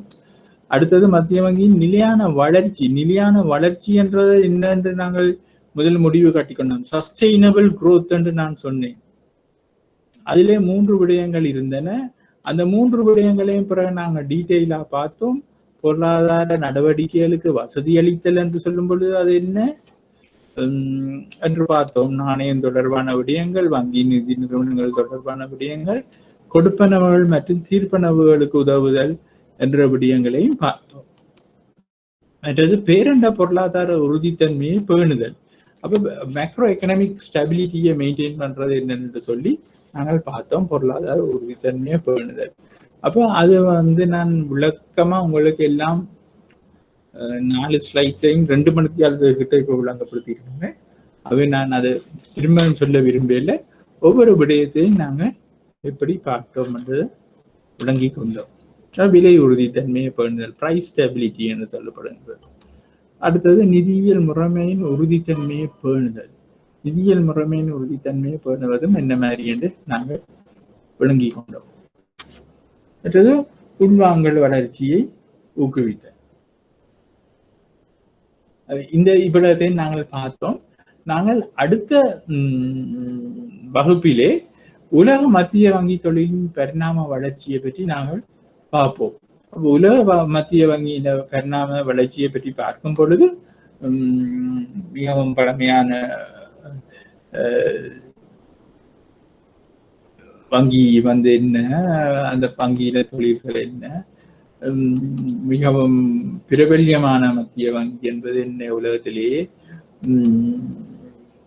மற்றது இலங்கை மத்திய வங்கி என்பவற்றை நாங்கள் பார்க்க போகின்றோம். இலங்கை மத்திய வங்கியின் இதுகள் என்ன, தொழிற்பாடுகள் என்ன, மேற்கோள் காட்டி அதெல்லாம் கொஞ்சம் கொஞ்சமா நாங்க பார்க்க போறோம். அப்படி பார்க்கும் பொழுது இப்ப நான் நினைக்கின்றேன் எத்தனை ஸ்லைட்ஸ் நாங்கள் இன்றைக்கு பார்த்துள்ளோம் வந்து கிட்டத்தட்ட 7 ஸ்லைட்ஸ் பார்த்துட்டோம். அப்ப 8வது ஸ்லைட்ஸ்ல இருந்து நாங்கள் இனி துவங்க போறோம். அதே சமயம் மாணவர்களே, நீங்கள் இந்த வீக் 1 ஒரு நோட்ஸும் உங்களுக்கு கொடுக்கப்பட்டுள்ளது. அது மத்திய வங்கி தொழில் தொடர்பான நோட்ஸ். அதுல அப்புறம் வீக் 2 ஒரு இதுன்னு தந்திருக்கு, மத்திய வங்கியின் அறிமுகமும் முக்கிய பொறுப்புகளும். அப்ப நாங்கள் அதையும் பார்த்து கொண்டு போவோம். சரி, அதைத்தான் நான் இந்த சின்ன பிபிடியிலையும் இருக்கின்றது. நாங்கள் இந்த விளக்கமான நோட்ஸையும் பார்த்து கொண்டு இதையும் பார்த்து கொண்டு போவோம். ஆனால் நான் உங்களிடம் வேண்டுவது என்னென்று சொன்னால், இப்ப நீங்கள் அடுத்த வகுப்புக்கு வரும் பொழுது இதை நீங்கள் ஒருக்காவது ரீட் பண்ணி கொண்டு வந்தீங்கன்னா உங்களுக்கு ஈஸியாக இருக்கும் அடுத்த விடயத்தை நாங்கள் பார்ப்பது. அது இந்த 7 ஸ்லைஸ்லேயே நான் இன்ட்ரடக்ஷனை பற்றி உங்களுக்கு சொல்லிட்டு இருக்கிறேன். அந்த இன்ட்ரடக்ஷன் வந்து உங்களுக்கு இயலுமான வரை நான் அதில் சொன்னதை வந்து மத்திய வங்கியில ரிலேட் பண்ணி அதில் எந்த அனுபவத்தில் நான் இலங்கை மத்திய வங்கியில வேலை செய்த அடிப்படையில் இலங்கை மத்திய வங்கியை உதாரணமாக சொல்லி நான் உங்களுக்கு சொல்லி கொண்டிருந்தேன். அதுல நாங்கள் எங்களுக்கு பிழை இல்லை. நாங்கள் இலங்கை மத்திய வங்கியை பற்றி நாங்கள் விளக்கமாக இதை பற்றி கதைப்பதில் ஒரு பிழையும் இல்லை என்று சொன்னால் அதுதான் எங்களுக்கு பிராக்டிக்கல் மத்திய வங்கியாக இருக்கின்றது. பிராக்டிக்கல் மத்திய வங்கியாக நாங்கள் அதைத்தான் பார்க்க வேண்டியுள்ளது. என்னென்னா எங்களோட அப்ளிகேஷன்ஸ் வந்து அதோட தான் சம்பந்தப்பட்டு இருக்க போகின்றது. ஆகவே நீங்கள் அடுத்த முறை இந்த வகுப்புக்கு வரும் பொழுது தயவு செய்து அந்த 2 நோட்ஸையும் பார்த்து கொண்டு வாருங்க. இன்று நாம் படித்ததையும் நீங்கள் திரும்ப பார்த்து கொள்ளுங்கள். ஆனால் இதிலே முக்கியமான விடயம் ஒன்று உள்ளது. என்னவென்று சொன்னால்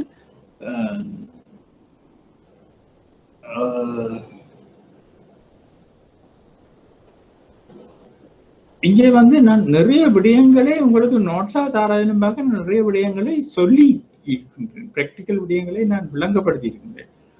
அவற்றை நீங்கள் இந்த பிரசன்டேஷனை கேட்கும் பொழுது நீங்கள் அதை நீங்களாகவே அதை நோட்ஸ் எடுத்து விளங்கப்படுத்தி விளங்கி, இல்லாட்டா நான் சொல்ற விடயங்கள் உங்களுக்கு எவ்வளவு தூரம் வங்கியில் வேலை செய்து கொண்டிருப்பவர்கள் சொன்னால் உங்களுக்கும் அது விளங்கும்.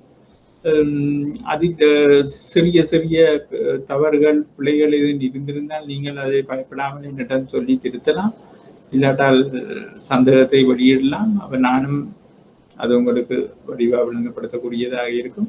அது இப்படியான விடயங்களை நாங்கள் பார்த்திருக்கிறோம்.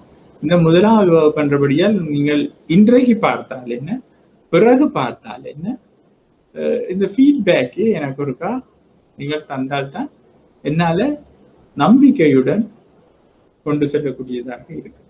உதாரணமாக 105 என்று சொல்லப்படுகின்ற அந்த பிரின்சிபல்ஸ் ஆஃப் எக்கனாமிக்ஸ் பொருளாதார தத்துவங்களை நான் படிப்பிக்கும் பொழுது எனக்கு இன்றைக்கு மட்டும் நான் கிட்டத்தட்ட 10 வகுப்புகளை தாண்டி விட்டு இன்றைக்கும் எனக்கு சரியான ஃபீட்பேக் ஒன்றும் எனக்கு கிடைக்கவில்லை. நன்றாக இருந்தால் நன்றாக இருக்குன்னு சொல்லணும். உங்களுக்கு நீங்கள் இதெல்லாம் இந்த ஏழுகள் படிக்கிற பிள்ளைகள் அல்ல. நீங்கள் அவை உங்களுக்கு தெரியணும். நீங்கள் உங்களுடைய அசஸ்மெண்ட்டை துடிஞ்சு சொல்லக்கூடியதா இருக்கணும். அது வந்து எங்களுக்கு எங்களோட பிற்பகுதியை நாங்கள் விளங்கப்படுத்துவதற்கு இன்னும் வசதியாக இருக்கும் என்று நான் நினைக்கின்றேன். அதனாலதான் நான் இந்த கேள்வியை உங்களிடம் முன்வைக்கின்றேன். ஆகவே நீங்கள் இதை மத்திய வங்கி இன்று மட்டும் அப்ளிகேஷன்ஸ் உங்களுக்கு நவம்பர் எக்ஸாமுக்கு கால் பண்ணி ஆகிவிட்டது. அவை உங்களுக்கு நவம்பருக்கு இனித்தான் நீங்கள் மத்திய வங்கியை பற்றி படித்து போடணும் என்றால் கூட நீங்கள் பயப்பட தேவையில்லை. நான் வடிவாக எல்லாத்தையும் வழங்கப்படுத்தி பாஸ் பேப்பர்ஸும் செய்து போட்டு போய் அவை நீங்கள் அதை இன்று மட்டும் உங்களுக்கு மத்திய வங்கியை பற்றி மத்திய வங்கி தொழிலை பற்றி படிக்க விருப்பம் இல்லாவிட்டாலும் நீங்கள் வந்து இதை நம்பி படிக்க வெளிக்கிடும் பொழுது என்னால் அதை செய்யக்கூடியதாக இருக்கும். நன்றி, வணக்கம். நீங்கள் எனக்கு தொடர்ந்து இந்த ஒத்துழைப்பை தந்தது நன்றி.